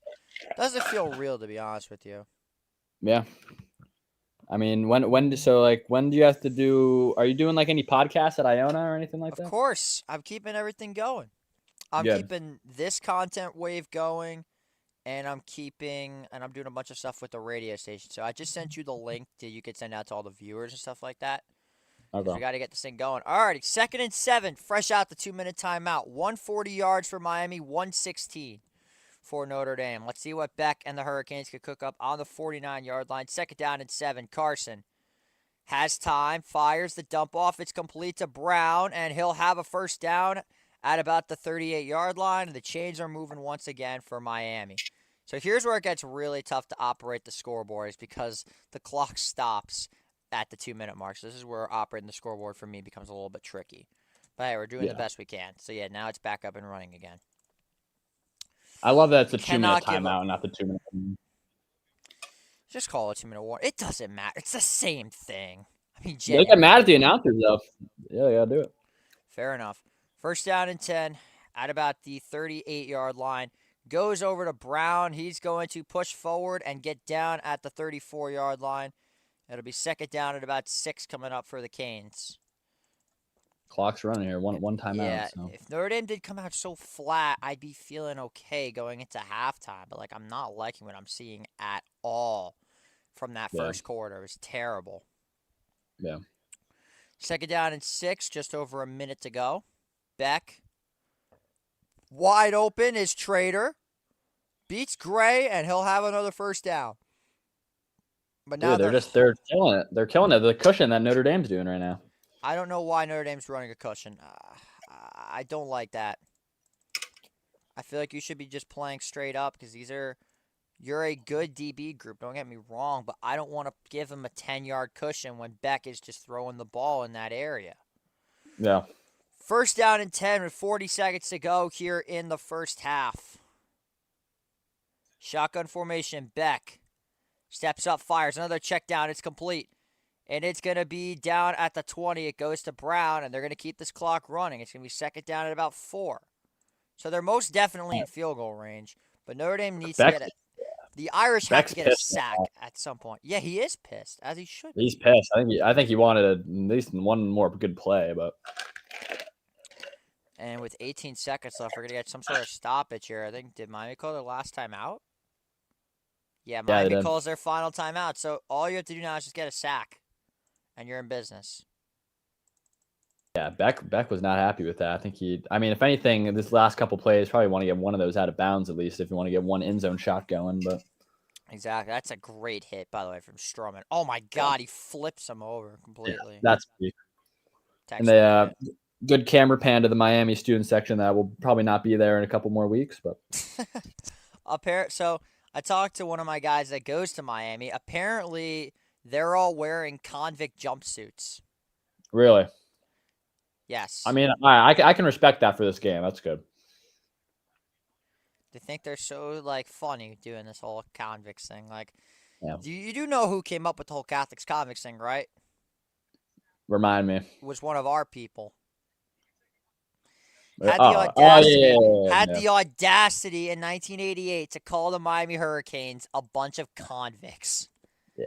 And the T-shirts. That one-on-one coverage at the top is looking interesting there. Now that to me is incredibly interesting. 2nd down and 3 now. There's the press coverage. Beck surveys the field, floats one, end zone. Oh my goodness! No way. Touchdown, C.J. Daniels. Are you kidding me? I mean, what a snag! That is. I don't have words. I need to see a replay before I react. I mean, nothing you could do, man. That's an incredible play. I thought that was going to get picked for a split second off that tip. I thought so too.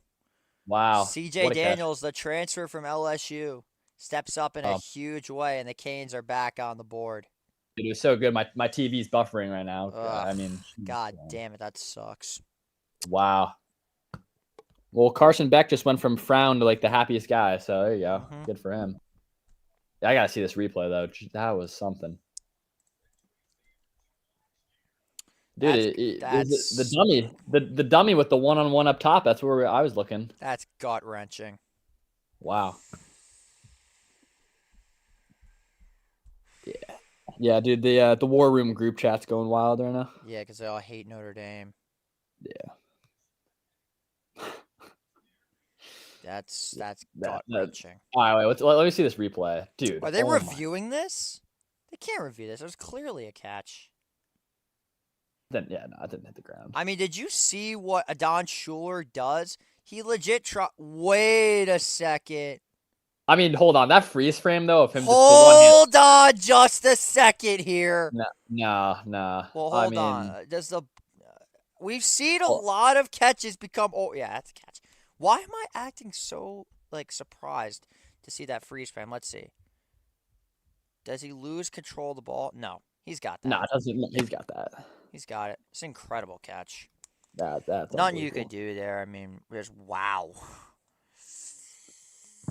Yeah, that is worst case scenario for you guys. Now, all the They hype is are now reviewing this though. I mean, you can't overturn that. Well, what are you gonna say? He did. If you're gonna say he lost it, no one is touching it. He got it back. Unless they're gonna say it hit the ground. Yeah, Michael Irvin's loving it. As he should. That's an incredible catch. Yeah. What was the point of the review? It was clearly a catch. We all knew it. Yeah. Still, that's a remarkable catch. Call upheld. Oh my god. I think I'm ahead of you a little bit. I call us upheld, by the way. Hold time. Yeah, we know that. But yeah, dude, unbelievable. Wow. Adon Schuler, that's not good, man. You have to go up for it and get that shit. Extra points up and it's good, and it's 14-7. He just got bailed out. Cristobal, that was like, why did you just stand there? Like, legit watch the replay. Yeah. I'm still stunned that he caught that. Route, double move, bam. Wow.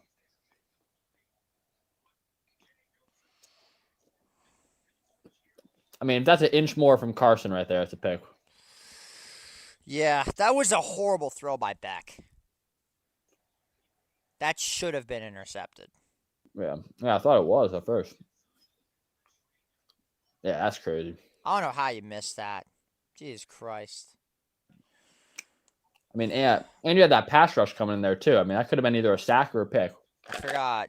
Miami has legit their entire alumni roster on the sideline tonight. Yeah. What a grab, man. I can't even make any excuses. That's just an incredible catch. First touchdown with Miami. Yeah. And that's going to bounce to the end zone for a touchback.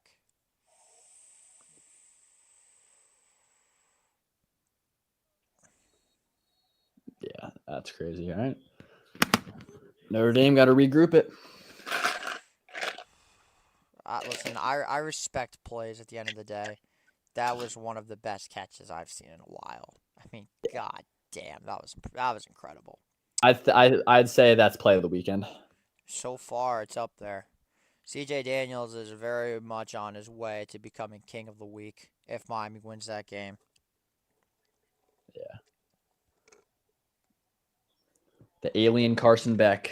And the Irish are going to take the knee, and they are going to go to the half down 7. So they've been here before, being down at halftime in Miami. But that was the worst possible scenario for Notre Dame, because now you're going into the halftime down 7. So yeah, we are gonna stay right here because we do have some things to talk about at the half, because let's face it, we all love college football, and let's not waste any time. Unfortunately, we do have to admit something right here, and no matter what happens, none of these teams will be taking home the lolcow of the week. No one that played today is going to be taking home the lolcow of the week, because it's already been decided who the lolcow of the week is, Ryan. And as much as I love and respect my service academies, what the Army Black Knights did against Tarleton State was absolutely unacceptable. That was horrible. I mean, that ruins the reputation of what we give our tax dollars to in America. I mean, if you think about it, we funded a Tarleton State win. It's tragic that that's what it came down to. I would think they Very invested kicking units and stuff like that. Yeah, I mean, I know Tarleton State wants to go FBS soon. I mean, that's a good little launch way if they want to do it. Say we beat Army.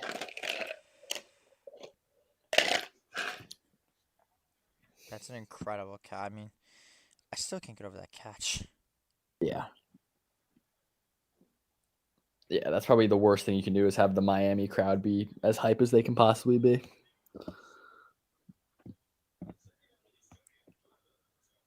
Yeah. But you have to get a stop at halftime. I mean, dear God. Yeah, but dude, if Miami scores off half a touchdown, dude, bad.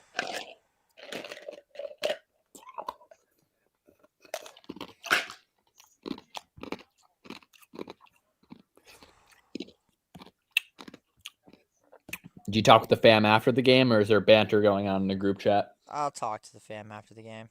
I'm not afraid to. Good.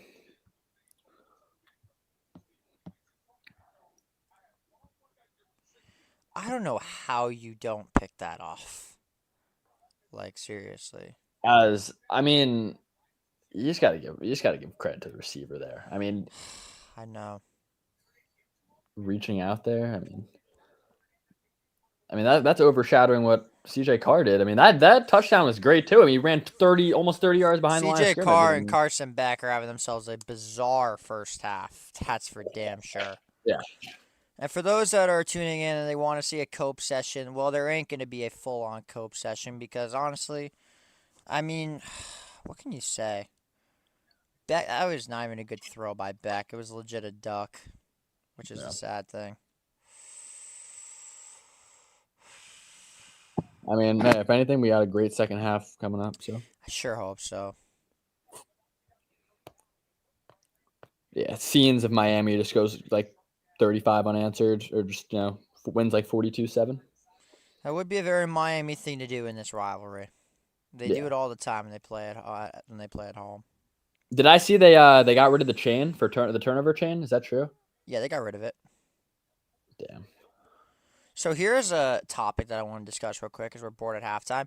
Since Michigan's championship was vacated in 2024, should the 2013 Louisville Cardinals national championship be vacated or be unvacated? I mean, yeah, I think why not, dude? It is 12 years ago now. I mean, I think all the younger fans and like the kids, they go to the KFC Yum Center and they don't get to see a banner up there. I think they should. What did you think about Auburn claiming those national championships? I mean, dude, that's hilarious. I think every school should just claim a championship before like 1950. Like anyone should do it. I think Notre Dame should claim the 2024 national championship. Okay.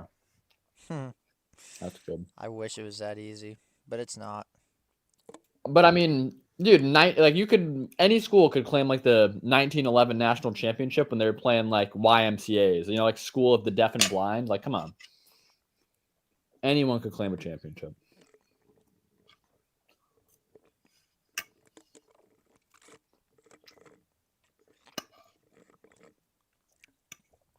On a side note I've been enjoying this Stewart Shop's vanilla milkshake that I've gotten. So yeah, dude, nice. you've been slurping out that. That's good. It's really good. Yeah. I mean, I loaded my plate with chicken cutlets and pasta, so I'm still eating dinner.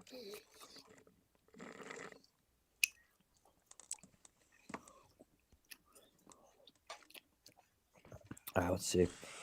Oh yeah, sports pivot. Did you see? How are you a soccer guy at all? Like Premier League or not? Just a little bit. Yeah. Did you see the biggest signing in Premier League history happened a couple hours ago?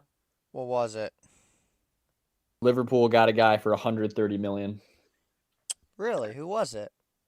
As Isak, like the Newcastle striker. They did get him. Wow. They did, but 130 million. I mean, dude, that is unbelievable. Sheesh. If you want to talk about soccer with somebody, then go with what's his face. Go talk to Robbie Basil about that. That's who I know. Yeah.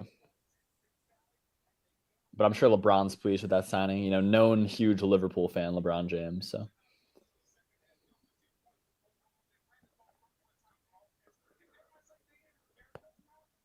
Dude, is it crazy? I think Georgia Tech could beat Clemson in 2 weeks. No, it's not crazy at all.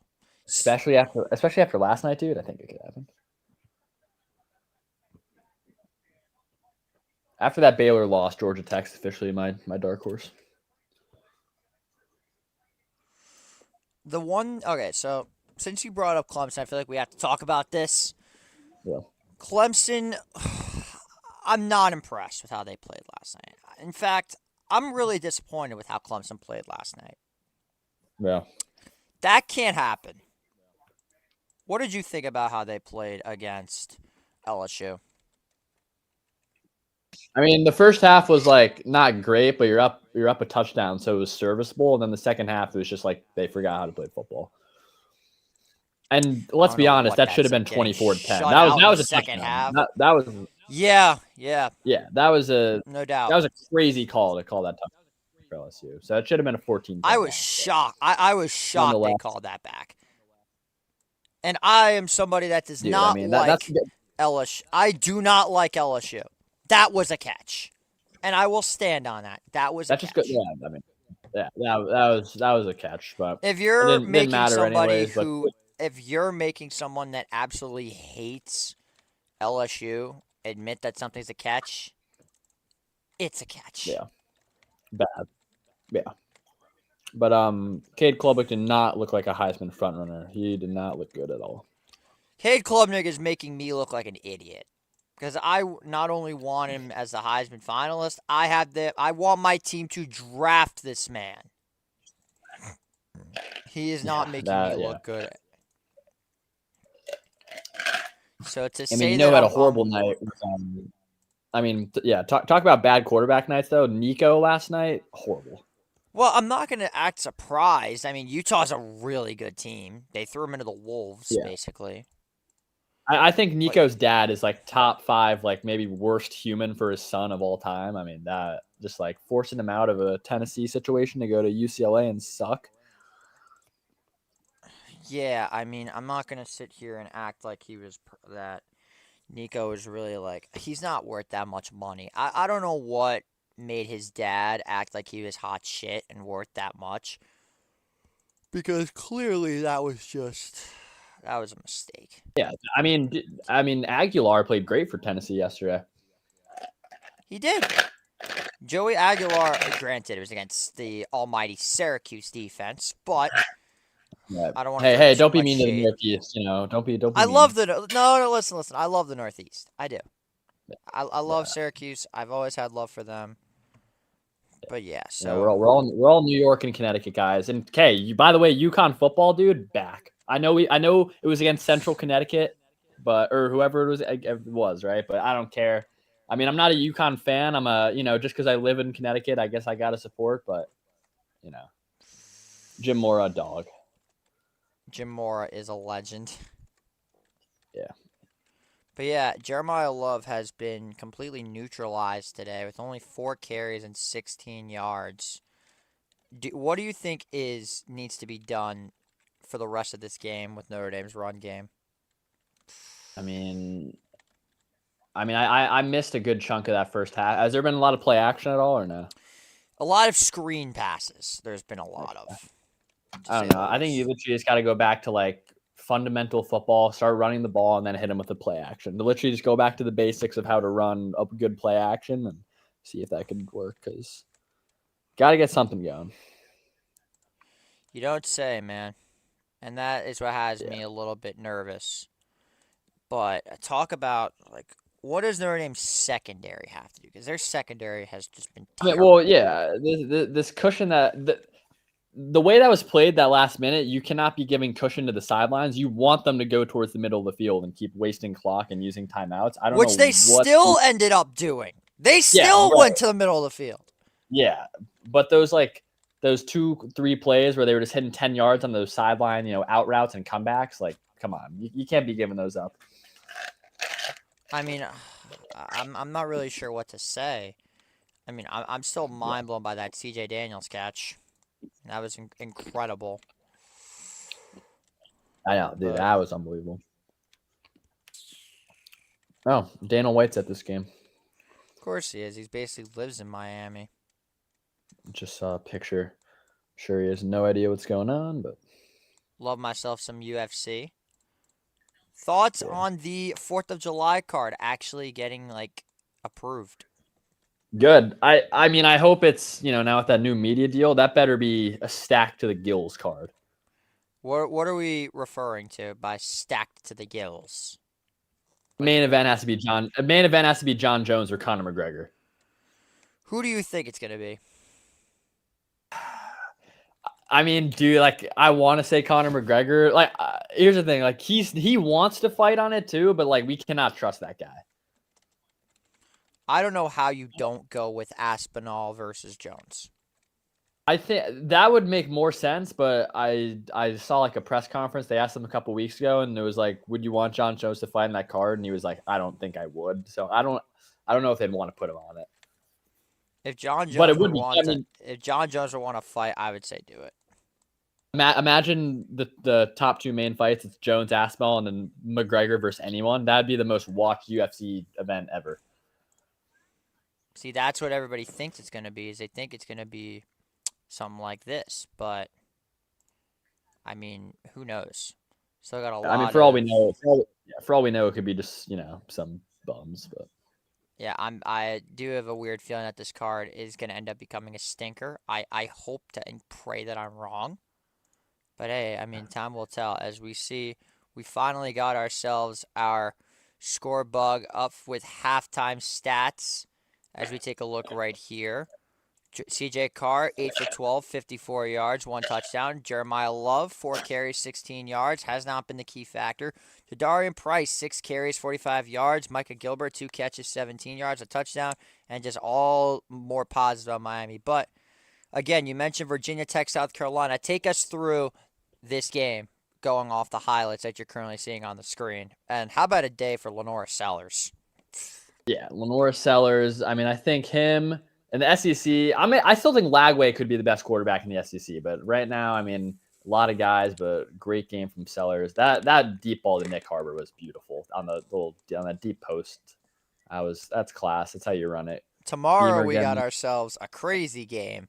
It's Bill Belichick's first ever game as a college football coach. Yeah, for TC versus Dude, this is what I did my first breaking news on. This is what got me into the final. Was off the report for this. Yes, I do know that. Mine was off of Alexander Ovechkin with 895. Although I was hoping to do the one about NIL. That one would have been a ton of fun to do.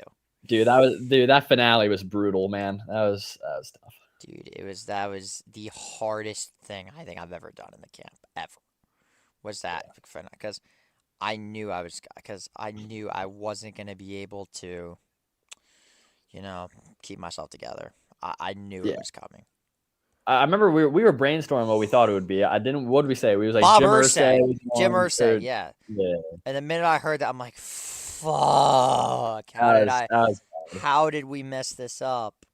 Yeah, that was the one we forgot. Yeah, no, that was a great week. I wonder how Parnes and everyone and Charlie. I wonder how everyone's doing and Lefty. Probably doing well, I would assume. Everyone's doing fine, hopefully.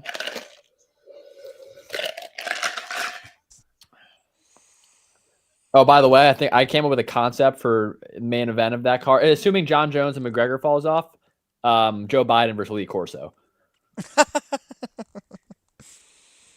Just saying. We can't have Corso can't fight. Come on. I think I'd be more concerned about My Joe. God, Carson Beck is cooking. JJ, thoughts on CJ Daniels' aura? Bro, don't read the chat. This is sad. Sorry, I was looking down for a second. Yeah, that was one of the best. I hate to break it to you, Nico, but that was one of the best catches I've ever seen. I really hate to bring it up, but that was an unbelievable catch. Not too much to cope about. But it is what it is. As long as you just get a stop coming out of halftime, you'll be fine. But then you got to score. Because right now, Notre Dame is playing Miami's game. But I do want to ask you, because we were talking about North Dakota earlier today. Mm-hmm. What the hell was the defense on that final drive? I mean, did you see they're running straight prevent every play? Sorry, what for the North Dakota K-State? They were running prevent the whole final 2 minutes. I remember when Kansas State turned it over and North Dakota got it back with 2 minutes, and I saw the notification. I was like, "Oh, let's go North Dakota 1." And then I checked after and I saw Kansas State 1. I saw a couple of those plays. I mean, FCS school, but you got to know better than to run prevent. Come on, dude. That's like, I mean, I wonder how much money they got from K-State. K-State definitely paid him a lot. Hopefully good amount. Dude, hopefully Austin P got the good amount of share. Shout out to Austin P for getting the big W over Middle Tennessee State. Yeah. I'll always love a little FCS win. I thought Idaho was going to do it last night too. Close, man. Very, very close.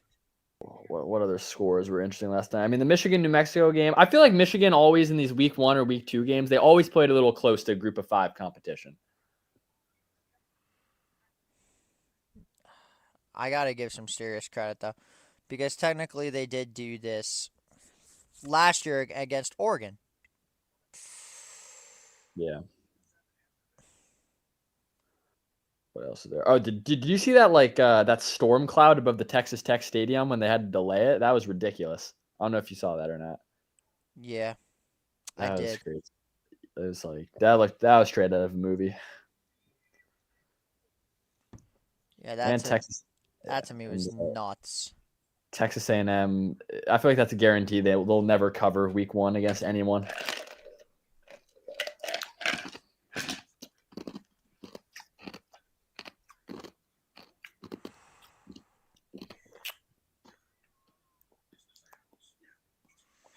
Just waiting for this game to get back on because, like, we've reached the point where I'm basically sweating bullets.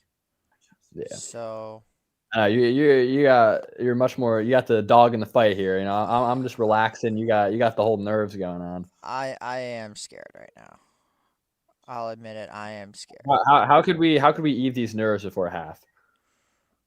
You could ease these nerves by having another sip of my amazing vanilla milkshake. Shout out to Stewart Shops. If you haven't already, go check out your local Stewart Shops. One of the best ice cream spots in all of New York. It is not upstate, so don't even ask that question. This is not upstate. Is this a sponsor or no sponsor? No sponsor. I just love Stewart's. Yeah, I could. Yeah. Here's my thoughts. Me and my friends always have differing opinions on this. Let's say you have it's a hot day. You pour some ice with your water. Once you finish your water, is it okay to devour all the ice cubes in your cup or no? Yes, absolutely. Yeah. Thank you. Absolutely. I'm team eating ice. I love eating ice. I do it all the time. I'm doing it right. I'm doing it as we speak. So. It's better than I thought, like, genuinely. It is. So, I know that we got about 1:10 to go before the half starts again. So, take us through the latest of the U.S. Open. Okay. I went on, I forgot to send pictures to any of the chats, but I went on Friday, and that was very fun. Saw some good matches. I saw Alcaraz destroy an Italian guy. And as an Italian, it kind of hurt, but it is what it is. Today, well, Djokovic it might be over, actually. He was winning. Yeah, he won in straight sets. Taylor Fritz won, our last American. He's our last hope. Alcaraz won today, and some dude from the Czech Republic won. It's going to be Sinner and Alcaraz in the final again. I mean, it's not going to surprise anybody, but Yannick Sinner is the great hope of my people. I mean, proud to be an Italian. Yeah, I gotta love him. You gotta love him. I mean, did the cheating thing not take a hit on him for you or no? Not really. I think he should have got suspended for one major. But. Still an Italian to me. That's my guy. Yeah. I like him. Yeah. But yeah, it's going well. Last tennis major till January. So yeah. Unfortunately, this has been the Carson Beck show in the first half, which is not what I intended on at all in this game. What's he at right now? 150? Was it like 157 147 yards? 147 yeah. yards, because I have it up on. The viewers can see my halftime scores. Look at that. Don Schuler, how you not pick that off? Step in front of it. Nevertheless, as we get our scorebug back on, we are set to begin the second half of play here at Hard Rock Stadium. Notre Dame set to kick this one off back to the Hurricanes to get the second half going.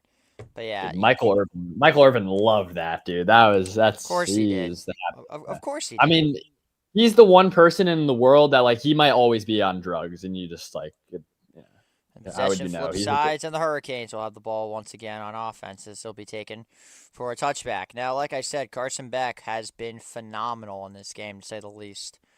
But what has really surprised me is the lack he's been throwing the ball to JoJo Trader. And I've said time and time again that he's one of the fastest receivers I've ever seen. The fact that he hasn't been using him, to me, is incredibly surprising. Yeah, I mean, Miami's got their own guy they're not using. Then Notre Dame with Jeremiah Love, you know. Malachi Toney has been the guy for the Hurricanes so far as we are officially ready to begin the second half. Beck 13 for 20, 147 yards, 2 touchdowns. He has been everything that he was advertised as. Not by what Georgia fans said, that's for sure. First down and 10 at the 25-yard line. Beck throws a quick screen at Daniels, and we have a whistle. And we're going to get a delay of game penalty against the Hurricanes.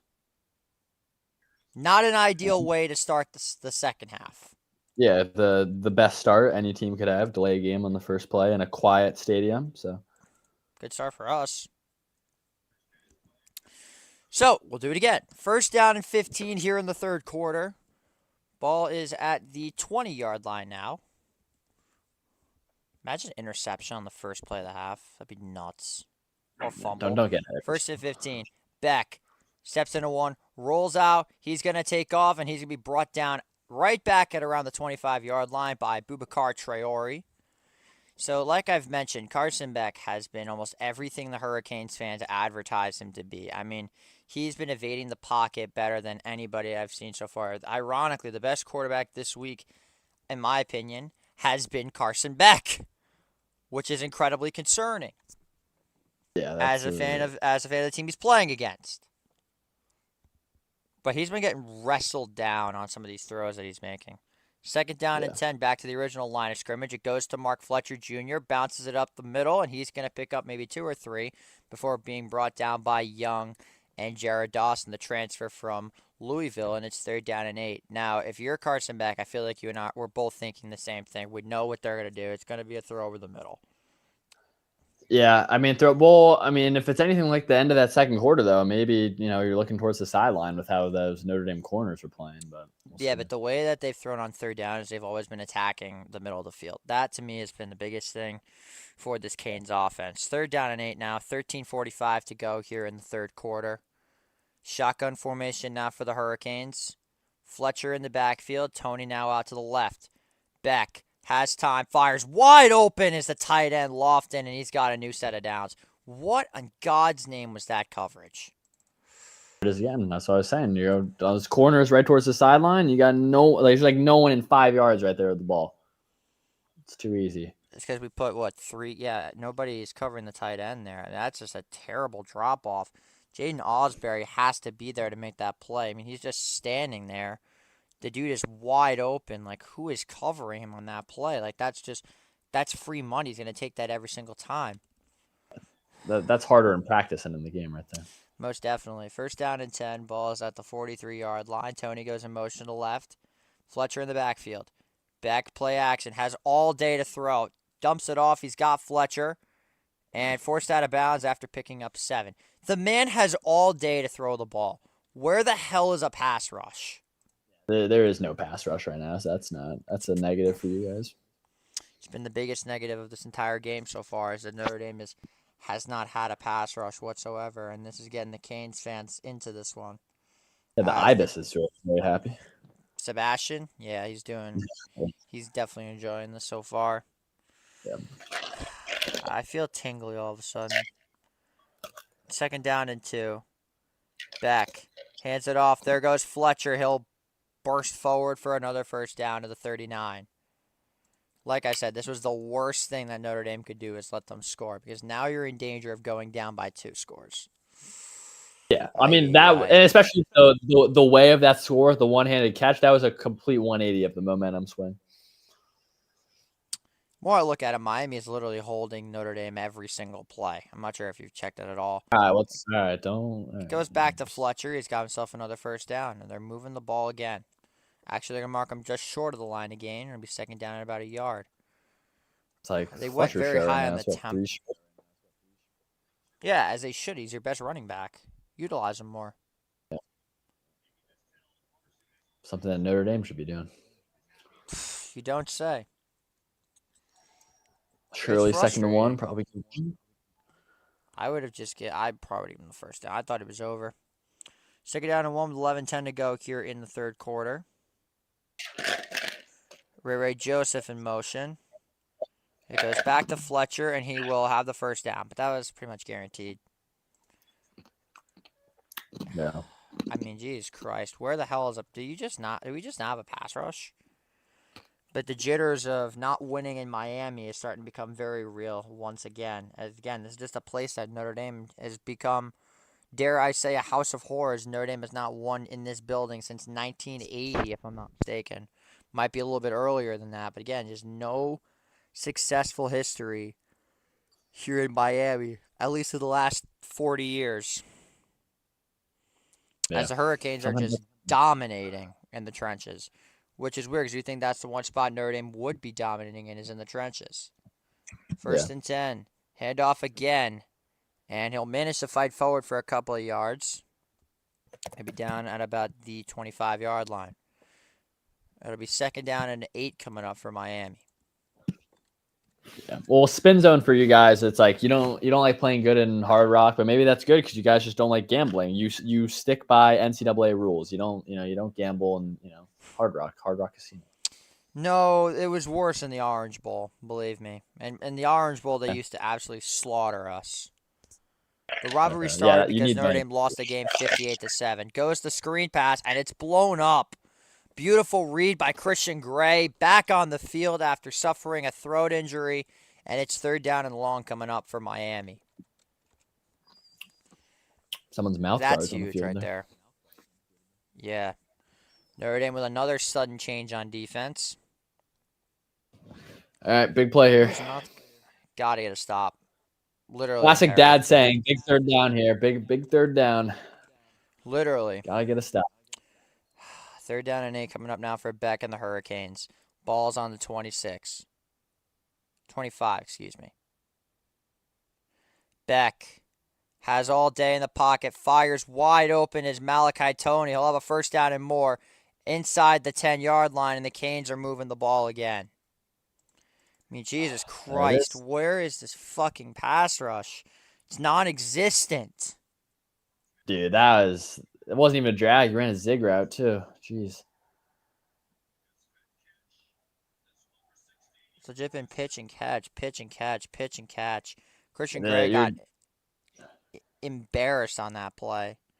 This is Swiss cheese, Notre Dame. Jesus Christ. First and goal to go at the 11-yard line.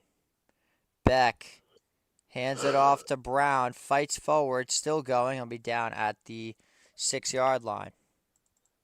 And that'll make it goal to go. You got to get your coverages figured out here. Isn't this? You have to get everything figured out because this defense is playing like shit. They've had no answer. Miami is dominating the trenches. And this drive is taking almost 8 minutes, so.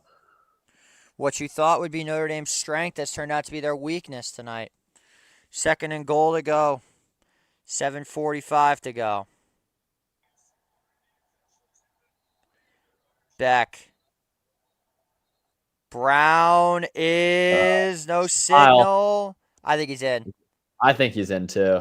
I think he's in.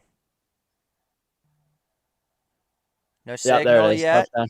Yep, I got it. Touchdown Miami. Wow, push the pile. Yep, it's as old as time.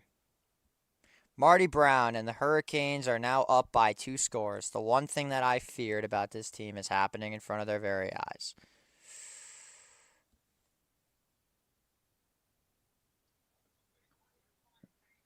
Yeah, this is the Swiss cheese Notre Dame defense right now. That was a good pile push by the Miami O-line. Now I see why Lee Corso picked Miami. Yeah. I mean, That's football destiny, by the way. If Miami does end up winning this game, if Corso, it will get everyone right. So I'll be honest, when Corso picked Miami, I felt betrayed. Because he's well, normally the guy that seems- always picks Notre Dame. yeah, but he knows ball. Looks like he knows ball. He does. Yeah, Every Florida team 723. I mean, Jesus Christ, man.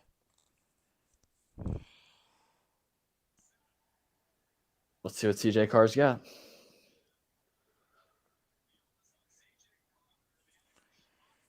Extra point is good. It's 21-7. Miami. Where are we at confidence level right now? Below a 5? Below like a 3, honestly. 3. What was halftime? 6? 5? 5. 5, yeah. I mean, that also just hurts you guys too. That drive took a big chunk of time.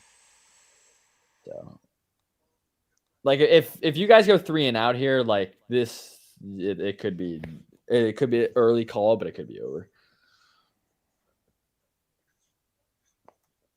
Look at this time of possession. Notre Dame 13 minutes 7 seconds. I know Miami just Notre Dame hasn't had it yet, but Miami had 24 minutes 30 seconds. So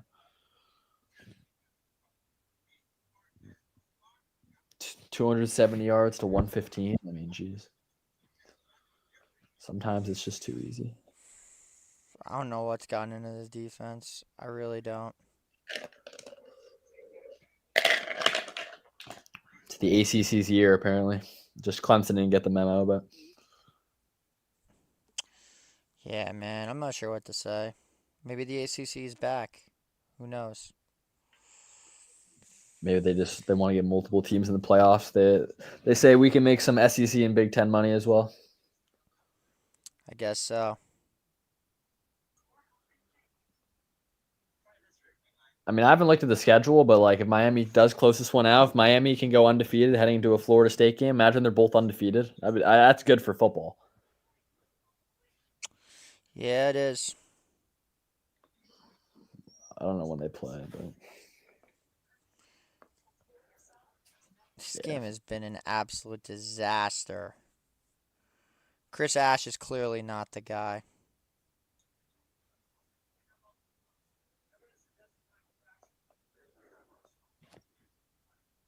I mean, it doesn't get any easier for you guys, right? You have A&M in your next game too, right? Yep. But that's not next week, though, right? Is that 2 weeks? 2 weeks from now, I got a bye week next week. Okay. Yeah, if this turns out to be a loss, which it looks like, I mean, great to have a bye week in week 2. Tell me about it. Let's see, A&M. I mean, Purdue. I mean, by that point, by September 13th, Like, we guys, should be okay, but, like, I don't know, man. yeah, I mean, now a week 1 loss is an end all be all like it was a couple years ago. So No. it's fine, but like, let's see. I mean, you guys have a favorable schedule though. We do, yeah. I mean, you get by A&M. I mean, what's a potential loss? Like at Arkansas? Like with like I don't know. I mean, all your home games, like you're not losing at Pitt. You're not going to lose at Boston College.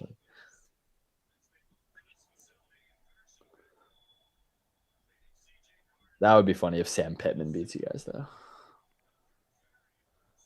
Sam Pittman? Now, where the hell have I heard that name before?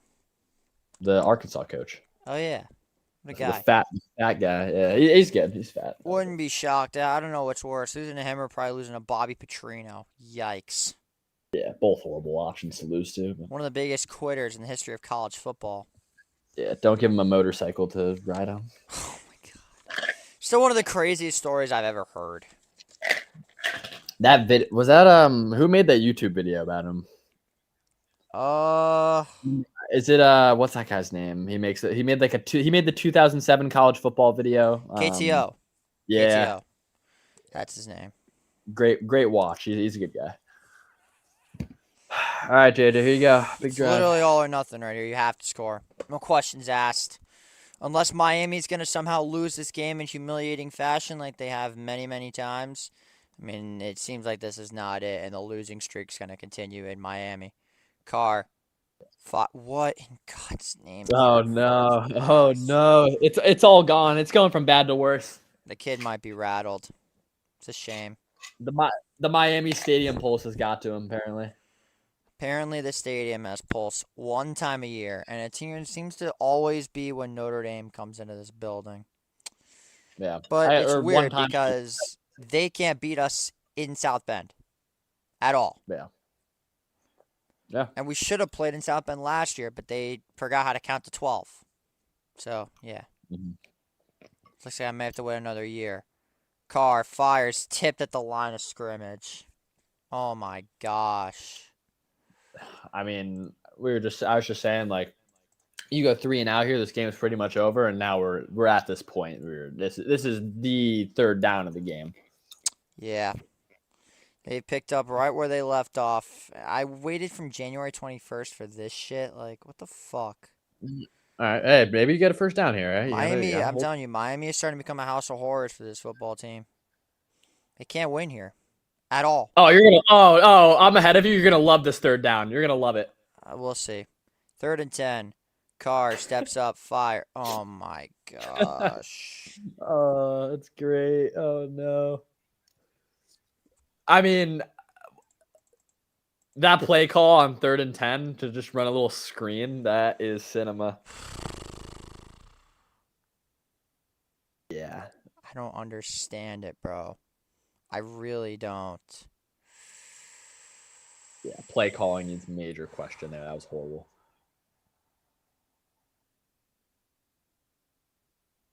All right. I mean, if Miami gets even any semblance of points here, it could be. That's like Fielded by Malachi Tony. There he goes. Out of bounds at the 30. Canes will take over again on offense. This is ridiculous. I don't understand it, bro. I really don't. They're literally doing what we're good at, and we're not doing, like, at all. I don't get this shit. It's college football for you.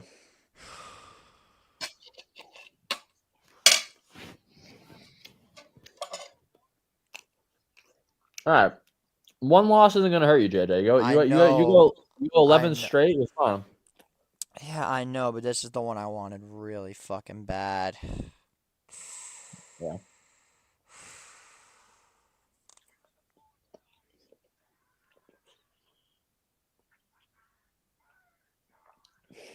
Yeah.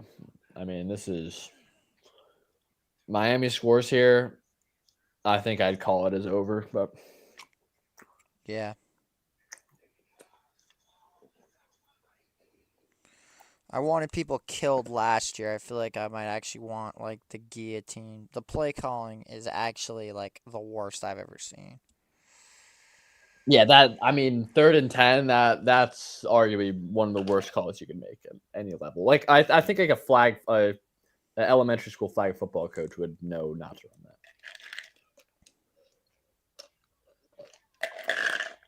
And incomplete is funnier too. Like just nothing.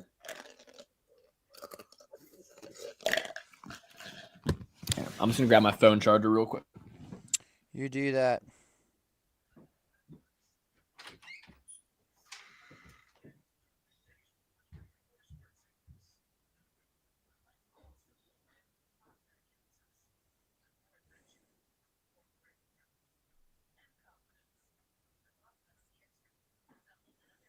I don't understand it. Miami has a weak secondary. Try to explode. Why are they... There's just no urgency right now. I don't understand it.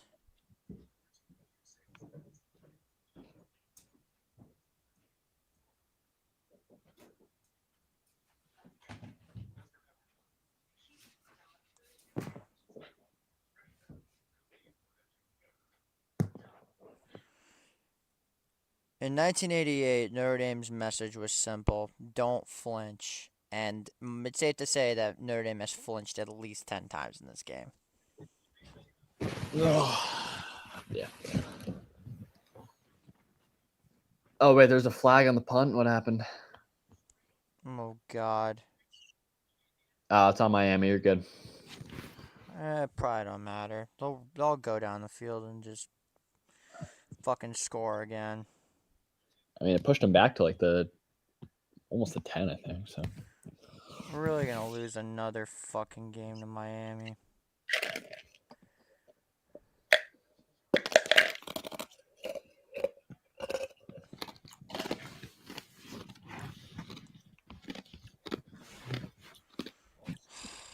I don't understand why you're not utilizing the best running back in the country. I really don't.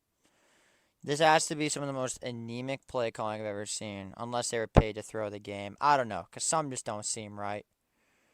First and 10 the play calling. now. There goes Brown. He'll fight. Still on it. Oh my God. Now the tackling is just not there. Yeah, it's spreading from bad offensive play calling to just shambolic tackling now. So just nothing is going right, dude. It's just that should be a 2 to 3 yard gain. That's 6. Yeah. Unless you're saying like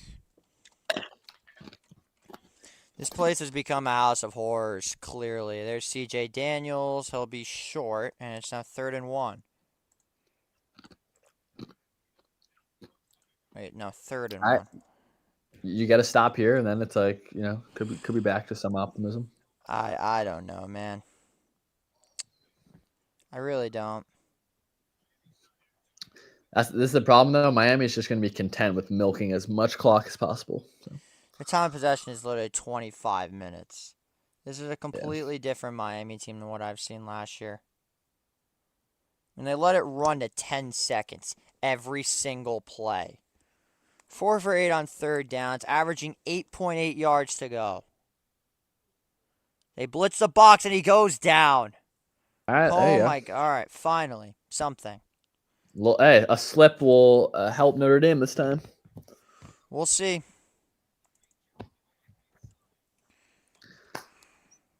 Lineman's down a little too.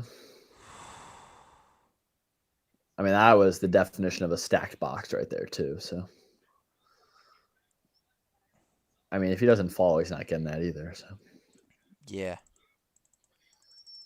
Someone's saying they're going to go for it. No, they're not. They're not going for this.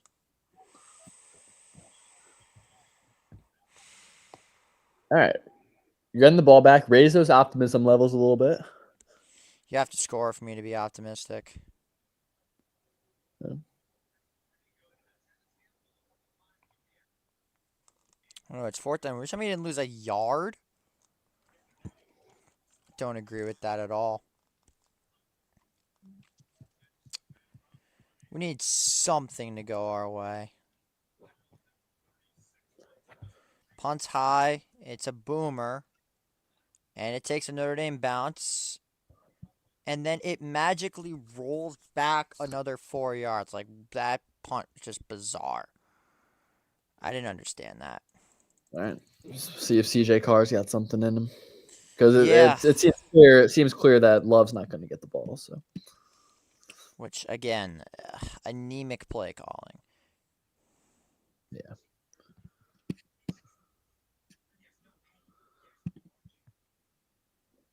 What's Notre Dame Twitter saying right now? They're fucking dude. They're fucking livid.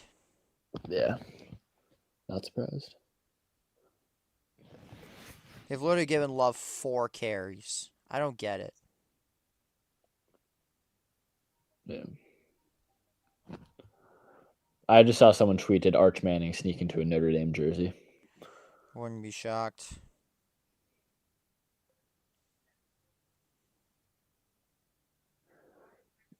Yeah, the state of Florida football might be back in general. Great weekend if they can close this one out.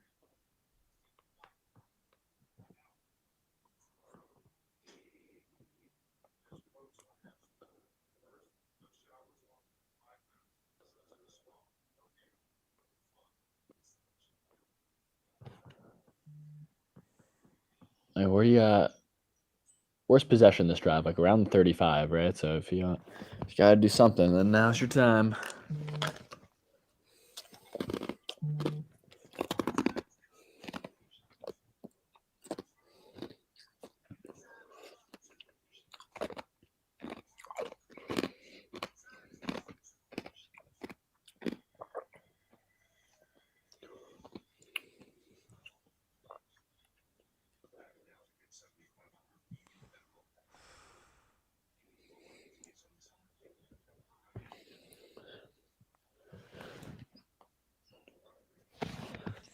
is why you should have acquired a quarterback in the portal. Yeah, you should have got one of some. You need like a Dave Portnoy type of donor. Just throw 10 mil at someone. Shane Gillis. Yeah, where is Shane Gillis? Well, where are his donations at for you guys? I have no idea. Did you see you did that Bud Light commercial in the Texas shirt though? I did, yes. Interesting.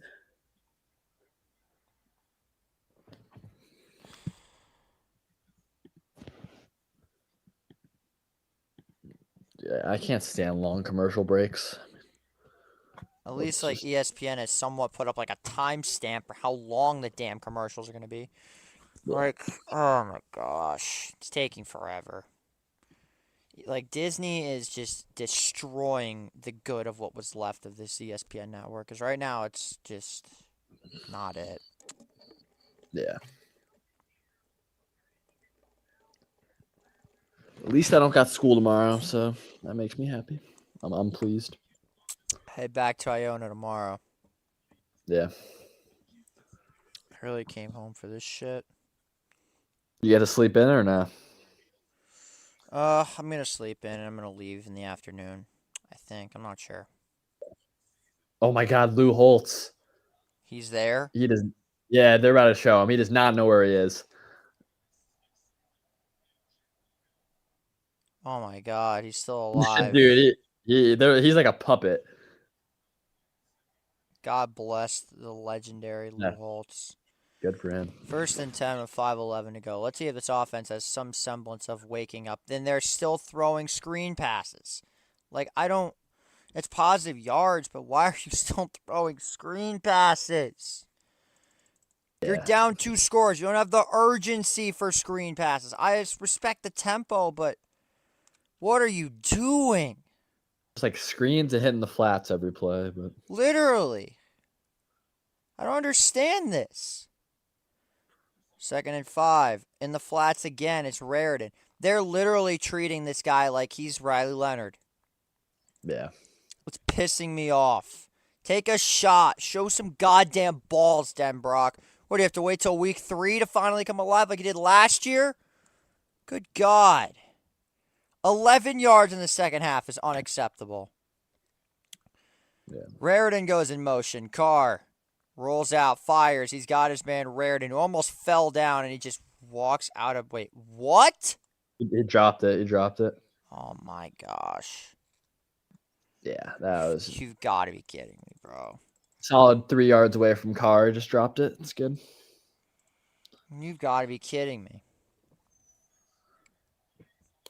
This is the worst I've ever seen the Notre Dame offense.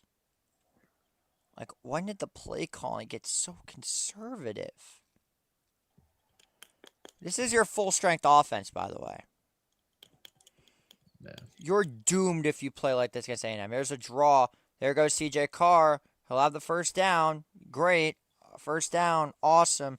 Stop playing so conservative. You have to show some urgency. Yeah, like, honestly, like, I want a deep ball. Just throw a deep ball. Seriously. One deep ball. You got all these receivers in the portal. He's not getting the ball. Great. Now my Ethernet just crashed. Lovely. Literally everything is just buffering now. Carr. There's the deep shot. And it's hauled in. It's Malachi Fields. Finally. All right, there we go. Sorry, I mean, Ethernet took a second. Yeah. Finally. Jesus Christ. That's what happens. You throw a deep ball. Listen, that's what you get. Use your receivers that you got in the portal. You have the better receiver core. And it looks like, what's going on here? Review. They're reviewing this? There's no way that's incomplete. No. That's a catch. That's close. That's not even close. Great grab. The ball literally does not move. What is the point of this replay? The ball does not move. It's a great catch by Malachi Fields there. Great catch, but second best catch of the night. Unfortunately. Yeah, no, that's a great snag. Yeah. You can't possibly try to review that. That's clearly a catch. Yeah. Well, hey, that's what happens when you guys don't throw in the flats every play. You know, Good things happen. See, listen, one shot every once in a while. I'm fine with going up in the flats when you're up, not when you're losing by 2 scores. Yeah, down 14 and hitting like these flat routes every play. It's not good. See, like now I wouldn't hate that. You're inside the 20. Yeah, it's fine when you're at the Miami 20, not at your own 20. Yeah, You be like running what it. are you doing? Like the play calling has just gotten so conservative. Like Notre Dame fans aren't even happy. They're just like, finally, we did something on offense. The offense All right. did a thing. Now, can they keep it going is the question. But that does honestly help Notre Dame because now the clock is stopped a little bit. Let's see how Notre Dame responds. If they can finally, find the end zone. They are at the 14-yard line. Shotgun formation for Carr. Oh, my God.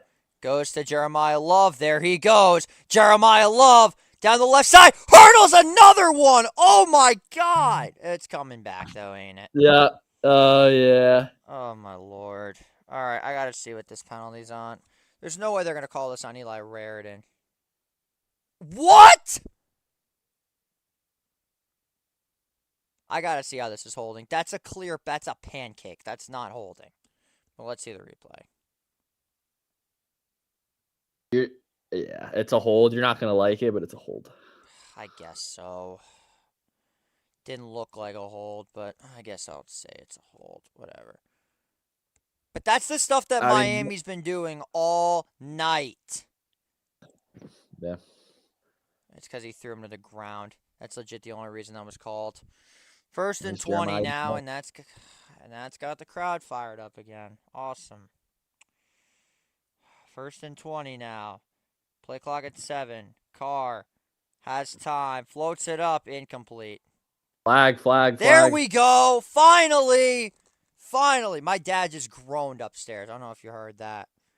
My dad's not happy. But thank you. Finally, some justice. The Canes have been doing this all night. About time. Exchanging penalties here. Yes, 15 yards. Automatic first down. Finally. See, that's how they know that penalty was BS, because he gave the yards back. Yeah. Literally. And then some. Also, yeah, that's blatant PI, so good call there, refs. There's 2 guys grabbing him. Yeah. All right, here we go. Yeah, Freeman knew it a mile. Everybody knew it on that play. Okay, finally, some justice in our favor. But let's see if it actually matters. 1st and 10. Ball is at the 13-yard line of the Hurricanes. Carr hands it off to Love. He'll pick up a couple of yards there.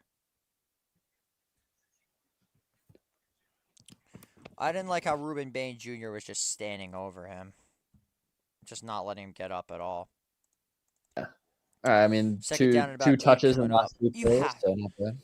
You have to score. Like, genuinely, you have to score on this drive. This is how you get back in the game. 2nd down and 8. It's been a pretty solid game so far for the defense of Miami. Let's see if it holds up. 1:50 to go. Gives it off to Love. See, that's what he's good at. Is that outside. He's got himself about 5. Wait, there's no way you mark him at that spot. He definitely got more than that. Whatever. 3rd down, about 5 coming up for Notre Dame. So here's where Miami's going to stack the box. Is right here. So this is where this is where you throw the flats, but not a screen. Throwing a screen pass here is idiotic. Yeah, no screen, but flat should be like the first read. Exactly. 3 for 7 on 3rd down so far, but this is a make or break play for Notre Dame. They must convert here. And we got some sort of whistle. Clock stopped at -22. What the hell? Yeah, some sort of clock issue. What are they saying? Hold on, I didn't hear the ref. All right, now the clock's running. I guess there's just a little slight problem. All right, 3rd and 5. Let's see what That you was got, Car. that was so random. Why did that just start happening? I don't know. Here we go. 3rd down and 5. You have to score on this drive. No questions asked. 3rd and 5. A minute 10 to go. Carr in the shotgun. Gonna take it on the QB draw. Fights forward. CJ Carr's got a first down. There you go. Huge. All right. All right. Now this is where you set up Jeremiah. Right here. Get Yeah. that goal line. Now you got to give Jeremiah. Get that goal Jeremiah line needs touch. This is what he's good at, is that goal line touch. With 52 seconds to go. Do not let don't let this clock run any further down. But I do want to say, I'll give some serious credit to Chris Heatherman because he's been a phenomenal coordinator so far for Miami. Because their defense is just playing out of their world right now.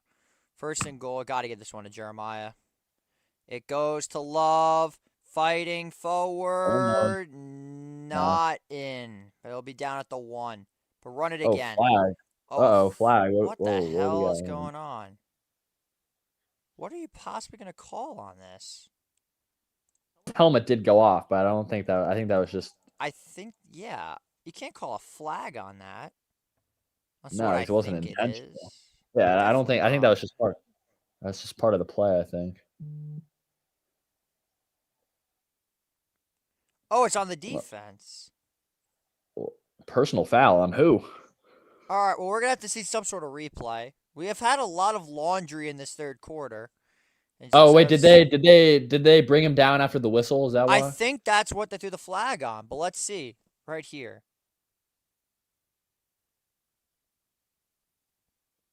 They must have.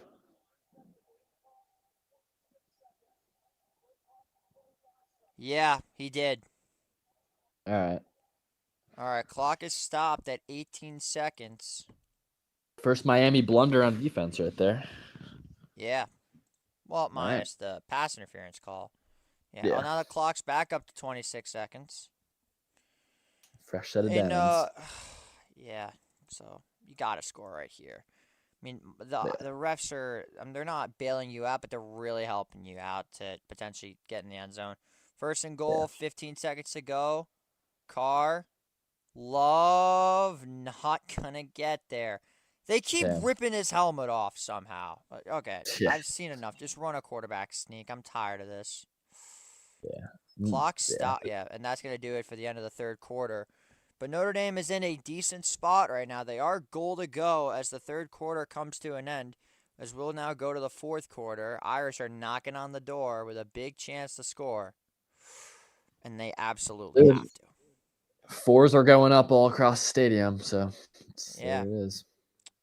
The 4th quarter belongs to us. One of the great traditions in all of football.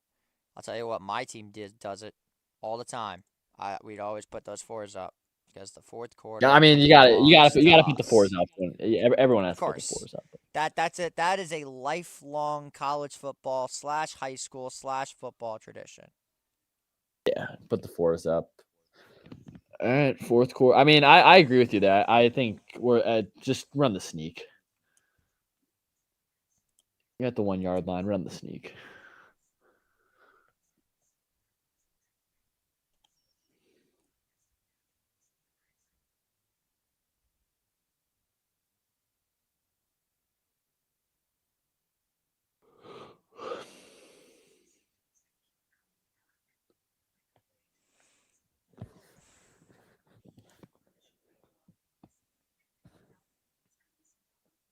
I mean, you score on this first play if you get a sneak in, and then you got this whole quarter ahead of you. So yeah, that's big.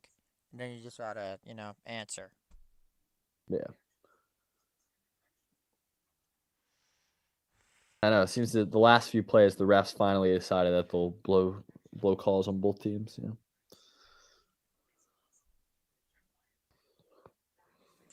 Now, here's something that I thought that we very well could do. And that is having Kenny Mitchney, the backup quarterback, who battled with CJ Carr. I would not hate giving him the ball on 4th downs and 1s or 3rd and 1s, similar to what Texas would do last year with Arch Manning. Okay. So would you have him run the sneak? Mm-hmm. All right. He's faster, he's more agile, and he's definitely stronger than Carr. Yeah. Don't get me wrong. I mean, No disrespect to CJ. He's great. yeah. But I would rather have my faster guy in on that situation. Yeah, no. I mean, I don't really think it matters who's in. You just gotta punch. You gotta punch the ball in here. You're a yard out. You gotta score. No doubt. This Yeah, is a must. gotta get This is a must score drive right here. gotta get 6. They're gonna go all their D linemen on the box right in front of the center. So, But not only that, for the rest of the game, I mean, Notre Dame, it's put up or shut up time. yeah. You have to answer. It is imperative. Jesus Christ. Why are these commercial breaks so goddamn long? Yeah, this is the bad part about college football. All these commercials, especially on ESPN. Yeah, I know. I feel like I do have a bit of an announcement to make though regarding next week's game of the week. It's going to be a top 25 matchup with two teams that won this week. Bryce Underwood heads up to Norman, Oklahoma to take on John Mateer and the Oklahoma Sooners on the Empire Sports Media Game of the Week. Michigan versus Oklahoma. That's going to be a fun one. A little SEC Big Ten. Love games like that. Yeah, we need more of those. That'll be a fun one for sure. We need more of those, and shout out to both teams for playing that on campus in Norman. That's good. Yeah, I was very worried that was gonna be one of those neutral site games. Yeah, I'll tell you what though, I'm very interested in going to a neutral site game in person because that seems like it'd be fun.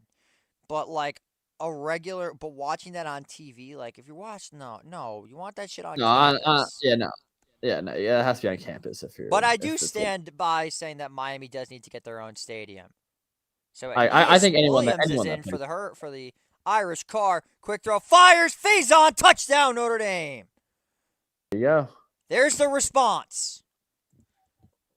I liked the pop pass there. I really did. Yeah, that's good. Not the sneak we thought, but that's a good play call. Good call there. Notre Dame 11 plays, 64 yards, and we've got ourselves a ball game again. But now you have to get a stop on defense. It is imperative to get a stop on defense. But like everybody says, Notre Dame has normally been a second half team. More specifically, they've been a fourth quarter team. Especially last year. I know you remember. Yeah. That play almost did not work. There was a good. I thought he was going to get blown up. Yeah, there was a great initial rush there. It pays off. A good call there. You know, this game is starting to remind me too much of the 1988 game. Miami scores first. Notre Dame goes down 21. Miami goes down 21-7. Miami scores back-to-back touchdowns. Notre Dame goes up by 10. Miami then comes back. It comes down to the final play where Miami does not score on the 2-point conversion. They lose 31-30. So if we're following up the score accuracy, we're at that point so far where it's starting to become very much like the 1988 game, except for the fact that Notre Dame didn't tie it up at halftime 21-21. You're pulling the Mad Dog Russo right now. I hope I'm wrong. I need Notre Dame to actually win this game. I want this team to play like 1987 Miami did, and that is just winning by all means. But it literally is all going to come down to this drive. This drive will make or break your game. You have to stop. I just thought overtime would feed families. Overtime would make me crash the fuck out.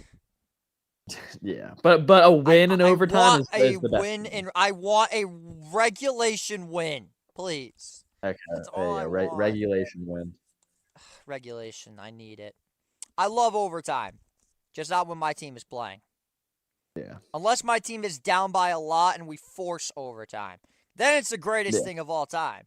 When you're up and you choke and you go to overtime, it's hell.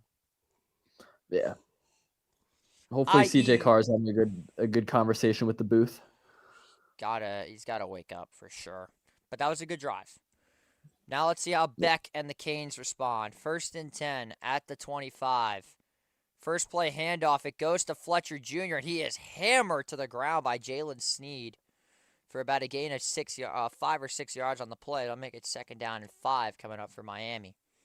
Now, the thing that I've noticed about Miami that makes them incredibly different from last season is these guys play in the trenches. I've never seen a Miami team do this.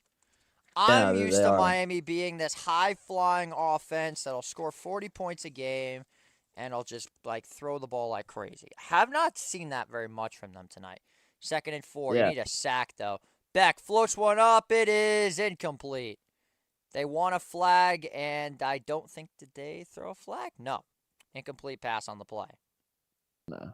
Yeah, that's good. I don't think that's a flag. That's good one-on-one. Oh, nope. There's the late. Are you? Oh. Wow. Oh, my dad's pissed.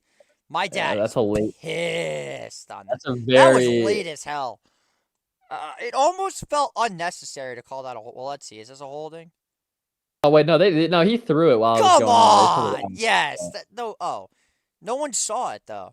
At least ESPN didn't see it. They didn't pop the graphic up till late. That was very late. So we're going to have some laundry on the field and make it 2nd and 14. So you did get a flag just on your own team. It was not what you wanted. 2nd and 14 now for the Hurricanes. Beck in the shotgun, steps up, fires, has his man complete. That's Tony. He breaks a tackle, but he's down at about the 27-yard line. Big play coming up. This is an absolutely huge play. Yeah. 3rd down and about. Are you giving them 7 or 6 on this? I think it's 7. Yeah, it's 7. 3rd down and 7. Biggest play of the game so far for Notre Dame's defense. And there you can see Mario Cristobal is wisely taking down as much clock as you can. I need to see a pass rush. I have not seen a pass rush almost all game. I need to see a pass rush right now. This conservative blitzing is not going to work. Play clock is all the way down to 2. Beck gets it off, and a timeout is called by Miami. Yeah. Miami takes their first timeout. Yeah, that clock was winding. All right, time out to regroup with the boys. Yeah. So I just thought about this for a second as we go to commercial break. Has New Canaan football began their season yet? No, we have a scrimmage on the 6th, and I think the 13th is the first game. So who will you be facing in the first game of the season? I believe it's Ridgefield, so that should be an easy win. I'm not gonna act like I know who they are. I don't. Where does your FCAC ball knowledge end? New Canaan, Darien, Staples? I got my own high schools to worry about. I know about section. What do you know about New York State Public High School Association? Section 9, Class. That's all you. That's all you. I don't want to know anything about that. That's all. Do you want to talk section? You want to talk Connecticut high school football? Talk to Owen Heffron. Don't talk to me. Talk to Owen. He knows better than I do. Yeah. What's it like, by the way, that Darien? I've heard so many stories about the Darien New Canaan game from the Darien side. Tell me the New Canaan side of things, because I've never heard from the New Canaan side. I mean, it's not much of a rivalry anymore. We've won the last 9 years. So 9? It was the last loss was 20 in the regular season. I think they beat us in the postseason a couple years ago, but in the actual Turkey Bowl on Thanksgiving, it's been 2016. Is that game actually played on Thanksgiving, or is it the day before? Every year, I'm announcing it this year, Thanksgiving morning. Bro, so. that's actually awesome, bro. Yeah, oh man, I wish I had a game on. I wish I had a game on that. Do you guys bring out like a turducken for whoever wins and stuff like that? Dude, like, I wish. I'll pitch that this year. You don't play into the tradition? Ah, man, that would have been so dope. It might just have to be a regular turkey, but a turducken would rock. A turkey, hey, a turkey's good enough. Like, I mean, you want to at least live up to the Thanksgiving traditions. Something, anything really. But yeah, I'm pretty sure the Giants play on Thanksgiving again this year. Yeah, I could be wrong. I think we're gonna try and do a studio show beforehand. I'll try and shout you out there, JJ, if I can. Appreciate that, even though nobody in New Canaan knows who the hell I am. No one knows who you are, but I will make sure that people will know who you are. Okay. Appreciate the love, man. It means a lot. Yeah. But that's still, I mean, when it's August 31st, isn't Thanksgiving always fluctuates on a Thursday? I mean, sometimes it's late, sometimes it's early. I don't even know when it is this year. No, it's always the 4th week of November. I know, but isn't sometimes, I feel like sometimes it's like the 21st and sometimes it's like the 29th. Like, Normally, it's late in the year. Like, let me look up when Thanksgiving is this year. I'm going to guess, just a shot in the dark, is November 26th. 27th. That was one off. All right, so here we go. 3rd down and everything. This is the play right here that's going to make or break this football game. There we go. Come on, Be down here. Let my heart kindle with flame, please. I want to have some happiness because I've not been happy all game. I want to feel happiness for once in this game. 3rd down and 7 with 13:27 to go. Beck has all day in the pocket, under pressure, escapes the pocket, he's sacked! There's the pass rush! Finally! Adon Schuler and Boubacar Traore, who've been having a phenomenal game so far. Well, maybe not Schuler, but Traore. And the Irish get the Canes offense off the field. Finally! You called for it. You wanted the pass rush. You wanted the pass rush. Yes! The pass rush.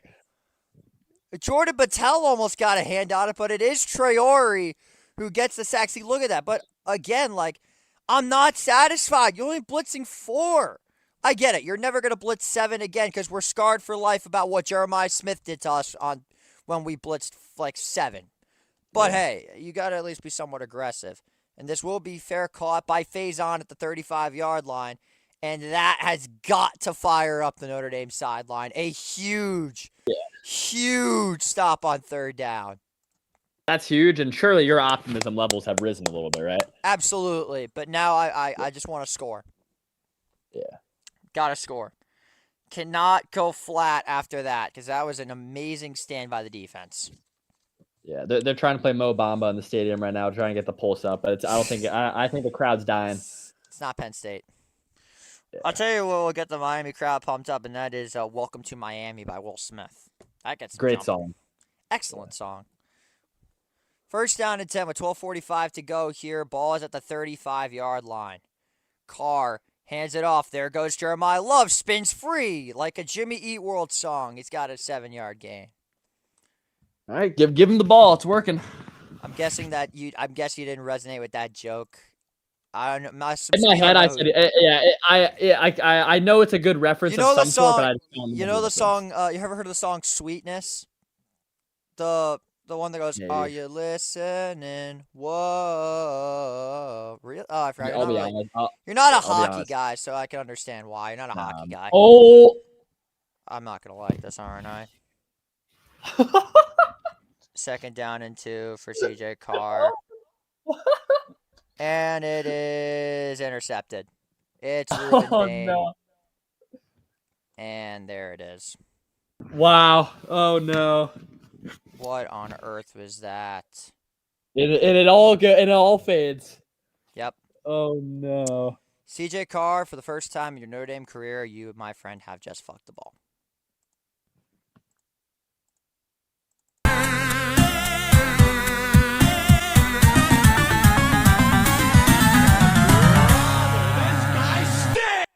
Yeah, I'm sorry for you. That's just so unlucky. We've been getting unlucky all game. Oh, my gosh.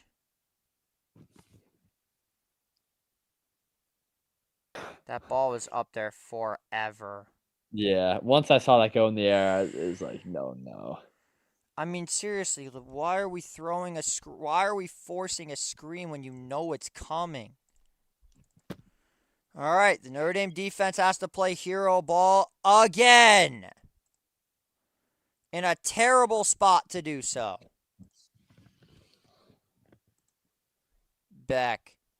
There goes Mark Fletcher. He'll pick up about 6. That's got to be one of the worst play calls we've had all game. Yeah, I mean, CJ Carr is frustrated, but that's not. I mean, he's just throwing. Why are you throwing a screen there? And that's the first turnover of the game. That's the first interception of the game somehow. But yeah, I don't know what we're doing there. I really Yeah, don't. the play calling needs to be questioned. And now Miami can just milk the clock, something that they've done all game. 2nd and 4 now for Beck. Lofted in motion. There goes Fletcher. He'll maybe get a yard. Jesus All right, another Christ. 3rd down. Got to hold him to 3, or maybe the Miami kicker has a blunder and he misses. Who knows? Apparently, Brett Auburn was supposed to be their kicker, and he lost the job to a guy that's kicking 4 for 11 his career as a kicker. That's or 5 funny. for 11. I don't know. Something like that.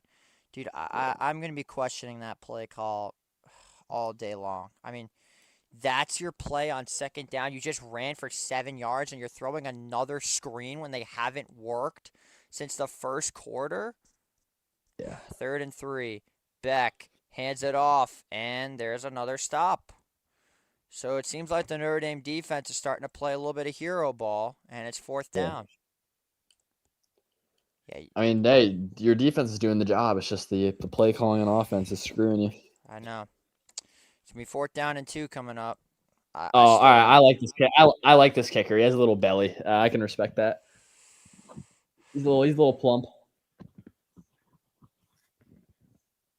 Plump guy, 38-yarder. Let's see. Let's hope he misses.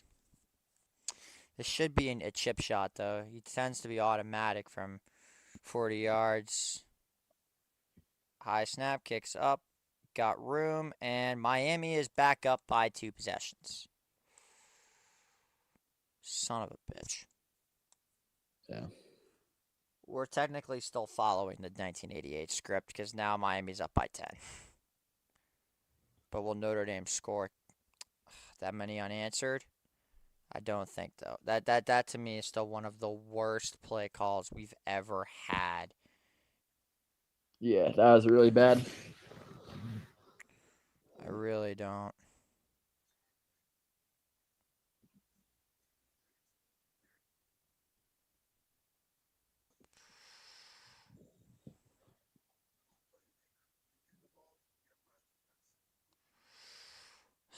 I'm still baffled by that. I mean, I don't even what is the tally of screen passes you guys have ran? Is it double digits at this point? Too many. I feel like it's every drive. It's something.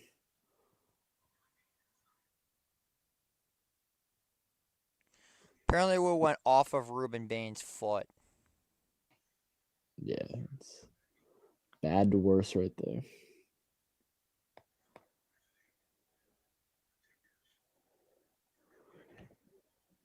If I You need see one more screen pass, I'm going to crash the fuck out.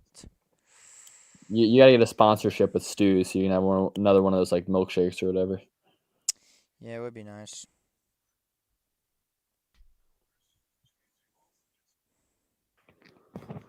I mean, hey, there's still 9:42 left, so it's not over. It's not looking good.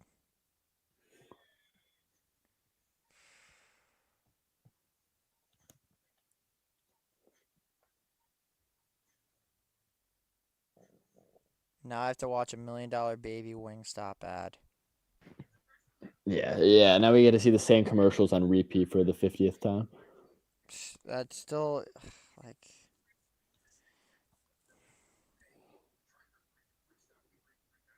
Yeah, dude, that kick. If that doesn't get kicked, that's incomplete. Because I just saw the replay online. That was hitting the ground if that didn't hit the foot. That is crazy.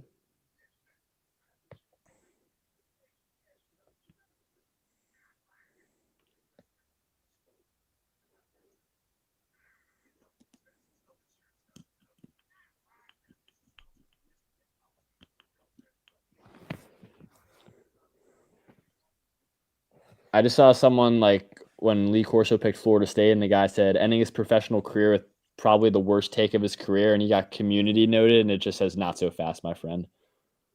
That's funny. All is well in college football, except for what's going on with you right now. Lee Corso betrayed me. Lee Corso absolutely betrayed us. Hey, don't hate the player, hate the game, all right? I don't want to hear that. I love Lee Corso, don't get me wrong. But I do feel betrayed by him. He was the one person I could always rely on to pick Notre Dame. And then he does that bullshit. Fucking picks What losing to Miami does to a man? again. Now we have to deal with more Miami hype again and again and again. Yeah, it'll be fine when they lose to like Pitt later in the season. So No, that'll just hurt more. You've reached your device limit for streaming. What the fuck? Who's trying to stream this game? I literally just got taken off my TV because I'm watching the game. Unless ESPN told me to turn it off and go to bed. I don't know. Anyway, we're back. 9:42 to go. Just like you're down by 10 points. You have to score rapidly fast. Or you have to at least run some goddamn tempo offense, which is something for your sake, I better not see a screen this drive. If I see a screen, I'm going to crash out. 1st and 10. Carr has time. Oh my fucking God. I mean, at that one, that's the only guy that's open, so I don't, hate that. But why is there just no urgency? You're down by fucking 10 points. Where's your urgency? Yeah, just hit the flats for 5 yards every play. Seriously, where is the hustle? Where's the urgency? There is none. There is zero urgency from this team at all. Fires the flats again. It's Jeremiah Love. He's got a 1st down. Now get to the line. Let's see some tempo offense. Because that's what you've been lacking. We don't have time to be celebrating 1st downs. Come on. Just move the ball efficiently. Just throw it deep because no one's expecting a deeper pass. Yeah, Look, we saw it earlier. When you do the deep shot, it works. Literally. Fires the flats again. It's Raritan. He'll pick up 8. What is it with Miami players losing their mouthpieces? That's like I saw that. That's like too. the 4th one that's fallen out today. There's that one drive with all the helmets coming off. Now we got all the mouthpieces. Oh, we have an injured player on the field, and it's the transfer out of Tennessee, Jacoby Thomas. All right, now you get some time to talk over what you want to see this drive, next couple plays. Yeah. Yeah, in the huddle, it's like I'll tell you what, if this is how the season's going to go, I don't think my blood pressure is ready for this. I mean, if this is what's going to happen in the A&M game, you guys are probably going to lose that one too. By 20. And that would be, losing to A&M at home would, you can't Don't feel get me wrong. A&M, don't get me wrong. A&M's good. They're good, but it's just A&M hype in September. It's like, believe me, I had to listen to the hype last year when we lost to them or when we beat them. Yeah.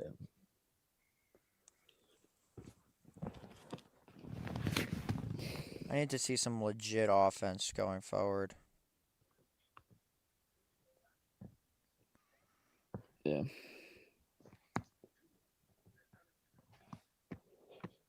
Oh, it's great that we have another game tomorrow night too.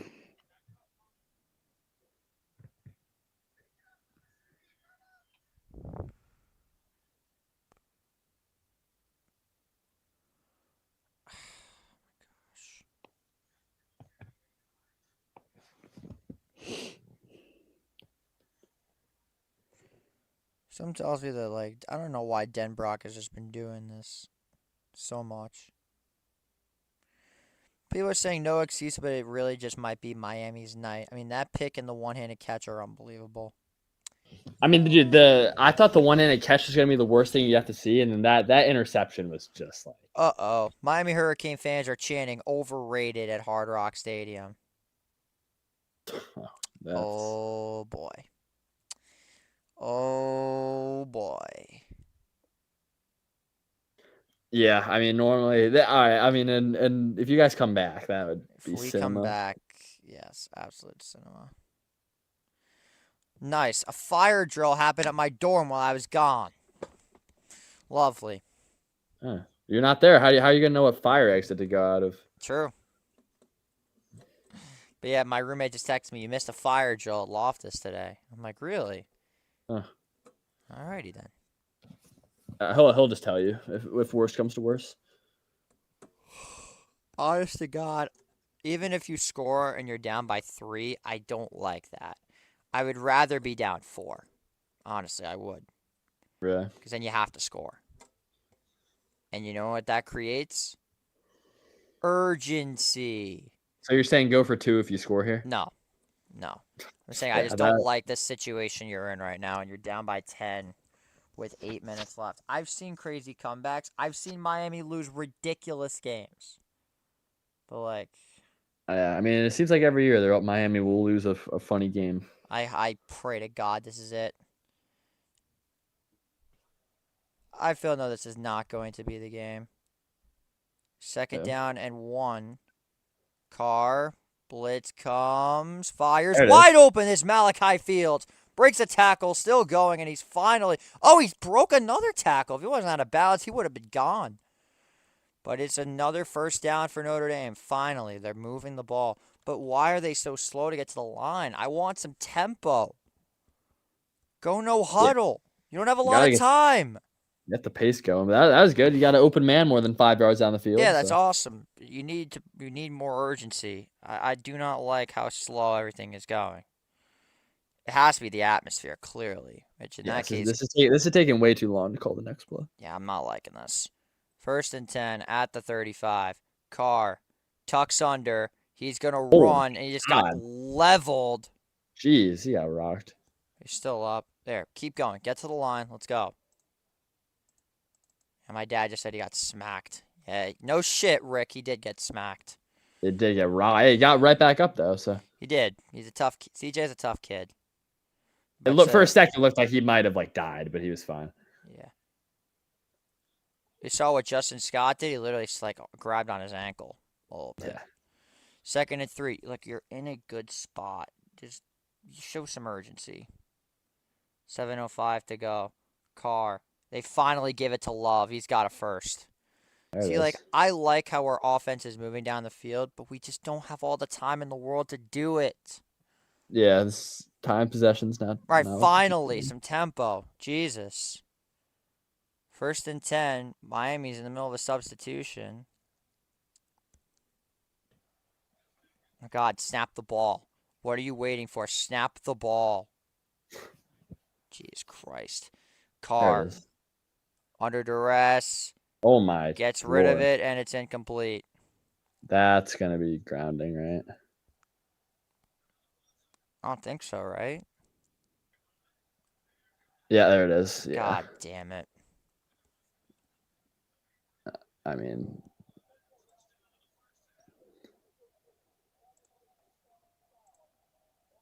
does that hit all the criteria? Didn't cross the line of scrimmage. No one in the area. Was he out of the tackle box? I think so. Yeah. Yeah, but I think he would have escaped that too. Yeah, I do. I feel like somebody should have ran for that, and then you would have had a legitimate case of it not being grounding because he had a guy open. But if he would have just ran closer to the ball, we'll see. 2nd and 21. Carr floats it up, incomplete. Watch, it's coming back for a holding, I'm guessing. Yeah. Yeah. Let's see what the refs pull out here. But... Yep, it's holding on the offense. Make it 2nd down and 30 coming up. Yeah, Freeman doesn't look too happy. It's another penalty.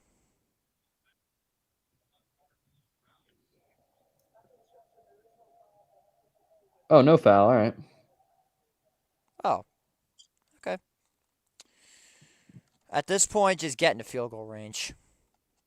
Because right now you are not in field goal range. Yeah, you got to get where are you at? The 30, 32? This is... he probably could hit it, but I don't know. I'm not in the spot. Yeah, between 6 and 8, and you're Yeah, good. I would 5 not and- want to kick the ball in this particular spot of the field on the 33. This would be from 50. Carr, under pressure, fires. It's a screen to Jeremiah Love. There goes Love. Hurdles Oh a my- man. Still on his feet, and he'll get back to the original line of scrimmage. So they are going to go for the field goal. So at the end of the day, could potentially end up being a productive drive. The defense is going to have to play hero ball, though, once again. Yeah. Well, you gotta make the kick first. So. True. You have to make the kick. I mean, this is a deep kick, so we'll see how it goes. I don't get Dude, why Jeremiah Jeremiah, he loves to hurdle. I Yeah, don't get dude. why. If he makes it in the NFL, he's got to sign with Jordan just for the logo. Noah be perfect. Burnett onto attempt. I think this is what, a 37-yarder? 39-yarder. 39. From the right hash. Kicks up. On its way, and he is true. All right, there we go. All right. 7-point game. The defense has to play hero ball again. This is not this is not a recipe for success at all. Cannot rely on the defense to play hero ball. But I'll tell you what, there's going to be some serious shifting in the rankings. I have a feeling that my LSU is going to go up to 5. Georgia will go down to 6. Notre Dame will fall down to 8. Bama will fall out of the top 12. Miami will swap with Bama. Oregon will probably stay put. Texas will go down to at least number 4. Penn State will stay at 2. Ohio State will go up to 1. It's gonna be a weird. It's gonna be a weird AP poll on Tuesday. It's gonna. I wonder where. I mean, I wonder where Bama's gonna be. You think they'll be in like the 20-25 range or mid-teens? There's no way they drop them that far. It is only one loss. I mean, I but feel like how bad of a loss think they're considering FSU? Yeah, I feel like they'll be around like 16, if anything. I would put them at 14. I'll say 16. So this will actually be returned by Miami. And he's got himself a good return down to the 32-yard line. If there is ever a time for the first turnover of the game, it's right now. Yeah. This is it. This is make or break time right here. The player of the game so far has to be Malachi Tony or Carson Beck. These guys have been playing out of their minds. And they haven't been, like, throwing the ball that well. Like, they've just been dink and duck, but it's working. I mean, Beck is definitely surprising me right now. He's playing good. He's hurting my eyes, that's for sure. I mean, the touchdown, the one-hander was interesting, but, you know. Notre Dame has had zero luck in this game whatsoever. Yeah, between the touchdown and the interception. Yikes. 1st and 10. Beck hands it off. Fletcher picks up maybe 2 yards on the play. So it's not that like Miami can get a certain amount of first downs. You just don't want to be getting the ball back with like 2 minutes left. You want to at least have like 3 minutes to like get an offense going and stuff like that. You still have all your timeouts too. That's good. Miami does only have 2 though, so we'll see how this goes. It'll be 2nd down and 8 coming up for the Canes. I would love to send a blitz here. Get some pressure on Carson Beck. With 4:45 to go, or 55, excuse me, Beck fires incomplete. That should have been intercepted. Carson Hobbs should have had a pick there, but that's big. That's a huge stop, and now it's 3rd down. I mean, there's good pressure from one of the linebackers right up the middle. I think that was Snead who got back there, but that's some good pressure from him, and now it's 3rd and 8. Game 1 of the season, and I'm already having a heart attack. Notre Dame football is so back, and I'll drink to that. There it is. We've reached the blowing the bubble stage of the milkshake. Yeah, that sounded like straight air. I mean, we're definitely flat towards out the end of air. that. The milkshake is done. Shout out to Stewart for an incredible milkshake. Let's get an incredible stop here. 3rd and 8. Here comes the blitz. Oh. Beck under pressure, escapes the pocket, floats one. It is incomplete. No flag. No flag. Tony grabbed him first. And that's a huge stat. Chris Ash. All right, Chris Ash. Why couldn't you have done this in the first half? I don't know how Carson Beck got out of that. Yeah, I thought he was sacked. That should have been a sack for Bryce Young. Good little stunt. Drake Bowen. Oh, you have to finish the sack, my guy. All the Canes fans want a flag. Tony grabs him first. I mean, did you see that? Tony grabs Leonard Moore first. Yeah, he initiated it. Exactly. All right, so 4th down now. Huge stop on 3rd down. And this will be fair caught by Faison at the 25. So here we go, CJ. This is the this is the money drive right here. Yep. It literally all comes down to this drive for Notre Dame. Or else the defense will have to play hero ball once again. 4:35. If it's anything, like that last drive was good until it stalled out at the end. But that was like the start of that last drive you guys had. That was good. Yeah, I'd be feeling more comfortable if we put 7 up instead of 3. We're starting to reach Notre Dame, Miami, 1988 territory. I'm very worried we're going to go for 2 to try to win the game at the end if we score. I don't know. I'm a little worried. That's just my PTSD from watching Catholics versus convicts. Yeah. Come on, let's see what we can do here. 4:35 now for Carr and the offense. CJ fakes, stays in the pocket. Wow! Oh my God. Wide open is Eli Raritan down the sideline. 35, 30, 25, down inside the 10. What a play by CJ Carr! And the Irish are on the move. Wide open. That's crazy. Let's go! How is he Come wide on! open? What a play! He lost him. He just lost him in coverage. Another blown coverage by the Hurricanes. And it's first. Oh, it's goal. Oh, my God, he got down there fast. Carr, under pressure, tucks under. He's just going to take the hit. But he'll be down inside the 10, down at around the 7-yard line. I know my mic had a bit of a cutout issue, so I'm currently getting that fixed right now. So bear with me for those that are still watching.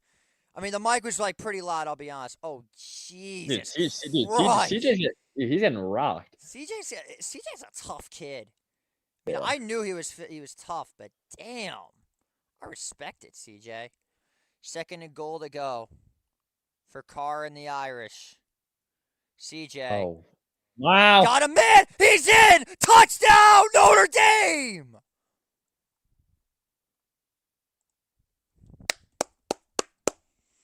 There it is. CJ Carr with the money drive. 4 plays. Or no, 3 plays. 75 yards. That is the Notre Dame offense that I remember. And we got ourselves a game again. I mean, Sean McDonough just said it's like, is that Riley Leonard playing quarterback right there? That's a Riley Leonard-esque. I do find it very funny how he is wearing his number, though. Yeah. Oh, my God. Let's go. Dude, you're back. You're back. Let's go. Huge. Oh, my God, that was huge. Let's go. My messages are blowing up from all my Notre Dame friends. When Miami scored, it was literally all my other friends. When Notre Dame scored, all my friends are just going insane. Yeah. Dude, CJ Carr. If you guys pull this out, it's like CJ Carr with all these hits he's taken, dude. Like, this kid is built for it. Yeah. I mean, Jesus Christ. Let's fucking go, baby. Wow. I'm not even gonna message my dad anything. I'm not gonna say anything. I'm just gonna let this game play out. Yeah, and keep it humble. This is what, because no matter what happens, we do this after every game. Is we always hug it out after every Notre Dame Miami game. Because at the end of the day, we are still family. Yeah. So yeah. We'll see. We'll see if Carson Beck has it in him. Will I be wearing a Miami Hurricanes jersey on the next episode of College Football Frenzy, or will Mr. Lennon Moto Garcia be wearing a Notre Dame jersey the next time he steps foot in Hard Rock Stadium? That was the wager. That's a great bet. Wager. It's hard, man. I may have to wear it on campus too. But we'll see how it goes. 3:21. It's taken for a touchback.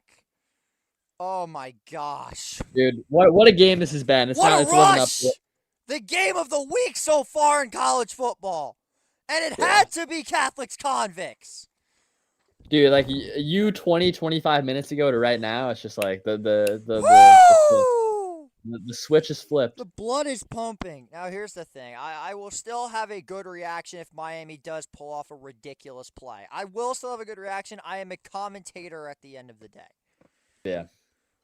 Oh, I'm shaking, man. Please do not spoil. Do not spoil anything, please. Do not spoil anything. Oh, I think honestly, you're like almost. It got closer, but I won't. Here we go. 3:20 to go. Beck with space fires wide open. He's got his man, C.J. Daniels, breaking tackles, fights forward for 9. That's an incredible hustle play there by the LSU transfer. Yeah. You can't really ask for much more. Notre Dame's got to be making tackles. I don't want this to be in a position where Miami can kick the winning field goal. That's the thing. Because I don't really trust our special teams. 2nd and 1. Goes to Brown. He's got the first. Does enough to get the job done, and it's going to be enough to move the sticks. Here is where I think we're going to see the Miami offense start throwing the ball like they used to in previous years.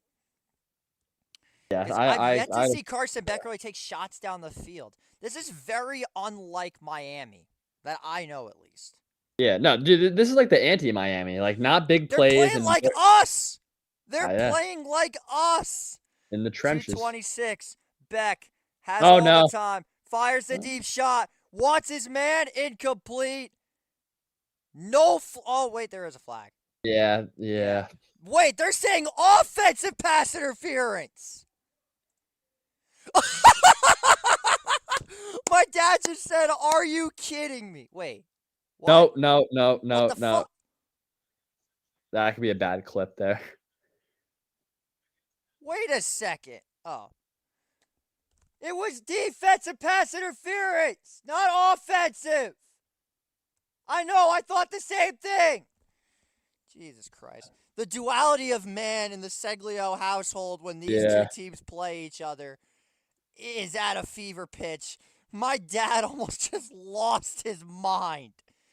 But that's a costly penalty there. Oh, you cannot do that in this game, in this stage. 3:15. Now Miami's got the ball in the pigskin in prime territory. Yeah, not good. That's Across bad. the 50. That's not good. You have to get that signature Notre Dame turnover, so we'll see if it happens here. 2:21. Beck, again, has all the time. Fires. Wide open. It's broken up. Christian Gray. That's excellent coverage there. Can't ask for much more. Great defense. See, Christian Gray tends to be a very good quarterback when he's covering, like, the middle of the field. He is not good in one-on-one coverage. Look at that. Plays the side of the ball, gets the hand in. That's a great play by him. That's textbook defense right there. Literally, textbook. And if a Miami corner did that, I would probably say the same thing. Yeah. Because I am a defensive fan. I am a fan of defensive football. 2nd down and 10. Beck hands it off. Goes to Brown, fighting forward. They're pushing the pile again, but they got to mark him down at the 40. Yep, there it is. Down at the 40, it's 3rd down. Blitz the house. Blitz the house on this play. That'll take us to the 2-minute timeout. It has been an instant classic here in Hard Rock Stadium. Catholics versus convicts. It has lived up to all the hype so far. Yeah. This is big. You can feel it, dude. 2 minutes. 2 minutes left. The whole stadium's up. Like, I mean, holy shit! What a football game. What a football game. I mean, Miami's got to feel good about that though. Running up the middle, if Notre Dame can't get a tackle for the first 5-6 yards. It is a bit disappointing that that's what it came down to. Yeah. Oh man. You know where this all comes back to? This all comes back to that interception by Ruben Bain. Yeah. Notre Dame's going to sell Sags. Notre Dame get a touchdown, so we major. Still plenty of time. Yeah, Hef, I'm a little bit worried. Hell, who am I kidding? I'm very worried. Like, look at my hand. Slight shake, yeah. Dude, look at my arms. Goosebumps. My hairs are rising. It's like it's the rock. It's the rock. It's that clip of the rock. Feel the mana. I'm nervous, dude. I'm fucking nervous. I am nervous. Oh my gosh. This is only week 1. This is week 1. You still got 11 more games. Still got 11 more games. This team will kill me. I thought the Natty was gonna kill me. I don't know how I survived the national championship. I really don't know how I survived. Now I there's, just, now there's a cock staring at me in the face on the commercial. Great. A rooster.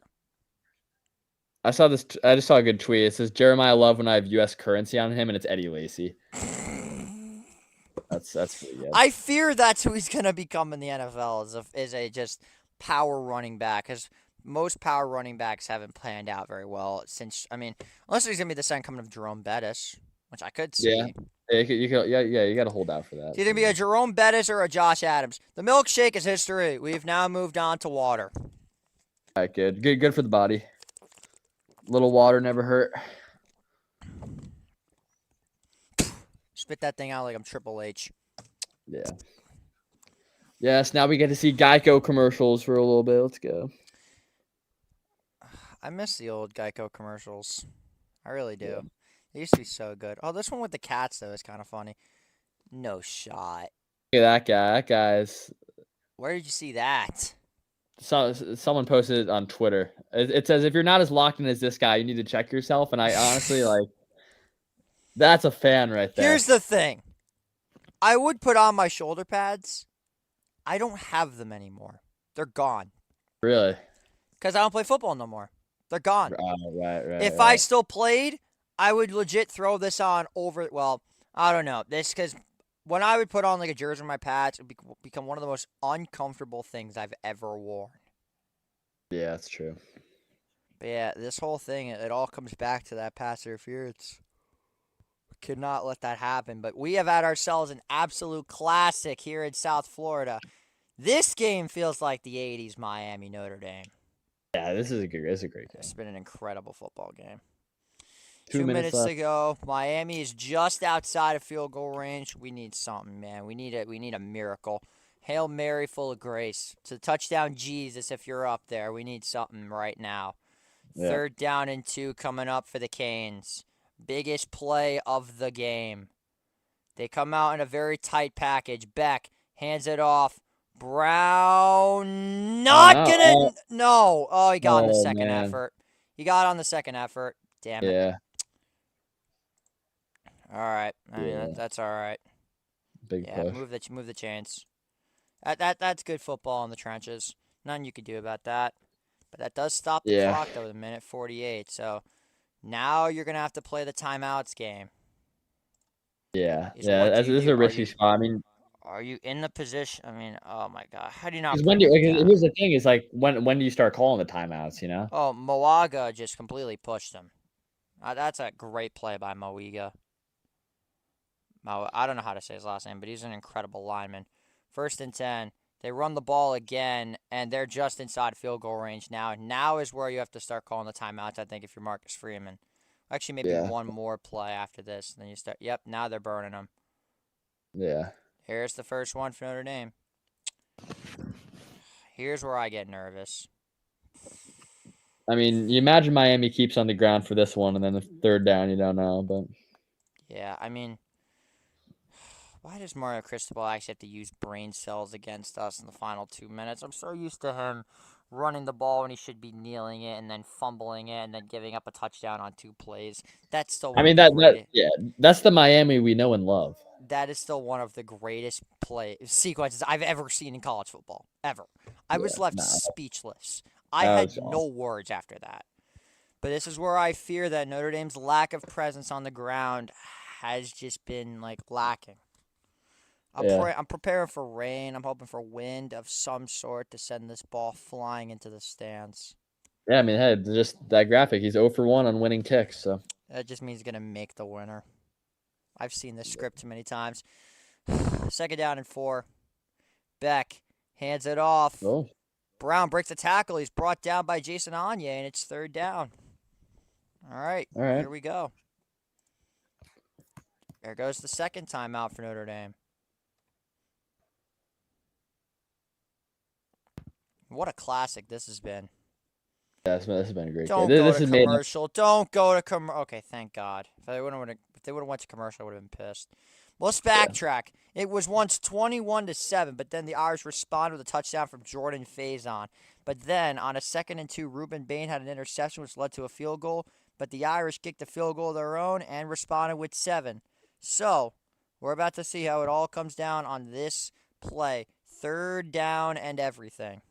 Miami fumbled a snap on their first quarter field goal attempt. They've had 2 turnovers. Miami has had 3 points off those turnovers, but Notre Dame has outscored the Canes 13-3 or 17-3 in the 4th quarter. It all comes down to this play right here. I'm praying for a sack. I mean, this is a dangerous play. 3rd and 4, you could quite literally run anything. Are they going to throw this? Honestly, I would. I would They might throw go it here. something They're going to short. watch the flats. 3rd and 4. They go with the run, and he's not going to get there. He's not even close. So that is going to be the final timeout. So the Notre Dame defense bends but doesn't break, and that's going to set up the field goal unit. This is not a gimme either. It's like, what, 46 yards around there? So I need a classic college kicker moment right now. Yeah. Please turn into Brett Auburn, who's apparently on the roster, but didn't even win the kicking tryout. This guy did. I mean, after that performance against Arizona State last year. That is literally, that right there is something that will scar Texas fans for the rest of their lives. Yeah. That being said, it did create one of the most incredible college football playoff games we've ever seen. I'm expecting him to make this kick. This is a definitely makeable field goal. The rain has stopped. Like, this is now your time right here.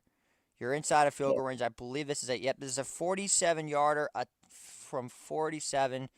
4th down and 3. They are going to send out Davis. Here we go. From the right hash. Snap is good. Kick is on its way, and it is good. And Miami has retaken the lead, 27-24. All right, CJ. It's all on you. It's all on CJ Carr. Yeah, let's give it. I mean, first game, legacy game for him right here. Literally, that would be something. It looked like it had a chance of going right, but it manages to just go right through. I mean, that was a hell of a kick. Yeah. I'm now starting to think the only reason they fumbled the snap the first time was because it was wet. It dried off, and now, of course, he makes the kick. That was in the first quarter, right? I didn't see that. First quarter, they were in position, and then they fumbled the snap on the kickoff. Now, I would love it right now if this kick could go out of bounds. That'd be amazing. That'd be something. Believe me, I'm desperate. I want this win more than anything. But it's going to take a lot to get to it. Yeah. I mean, now it's like no timeouts, so you got to have good clock management here. Got to get first downs. But Marcus Freeman has been very good when it comes to managing the clock. But hey, you're still in a very good situation. You have 1:04 to go. Mm-hmm. So, again, that rule of the first downs is very beneficial in this situation. Yeah. Where the clock stops versus in the NFL where it's very different.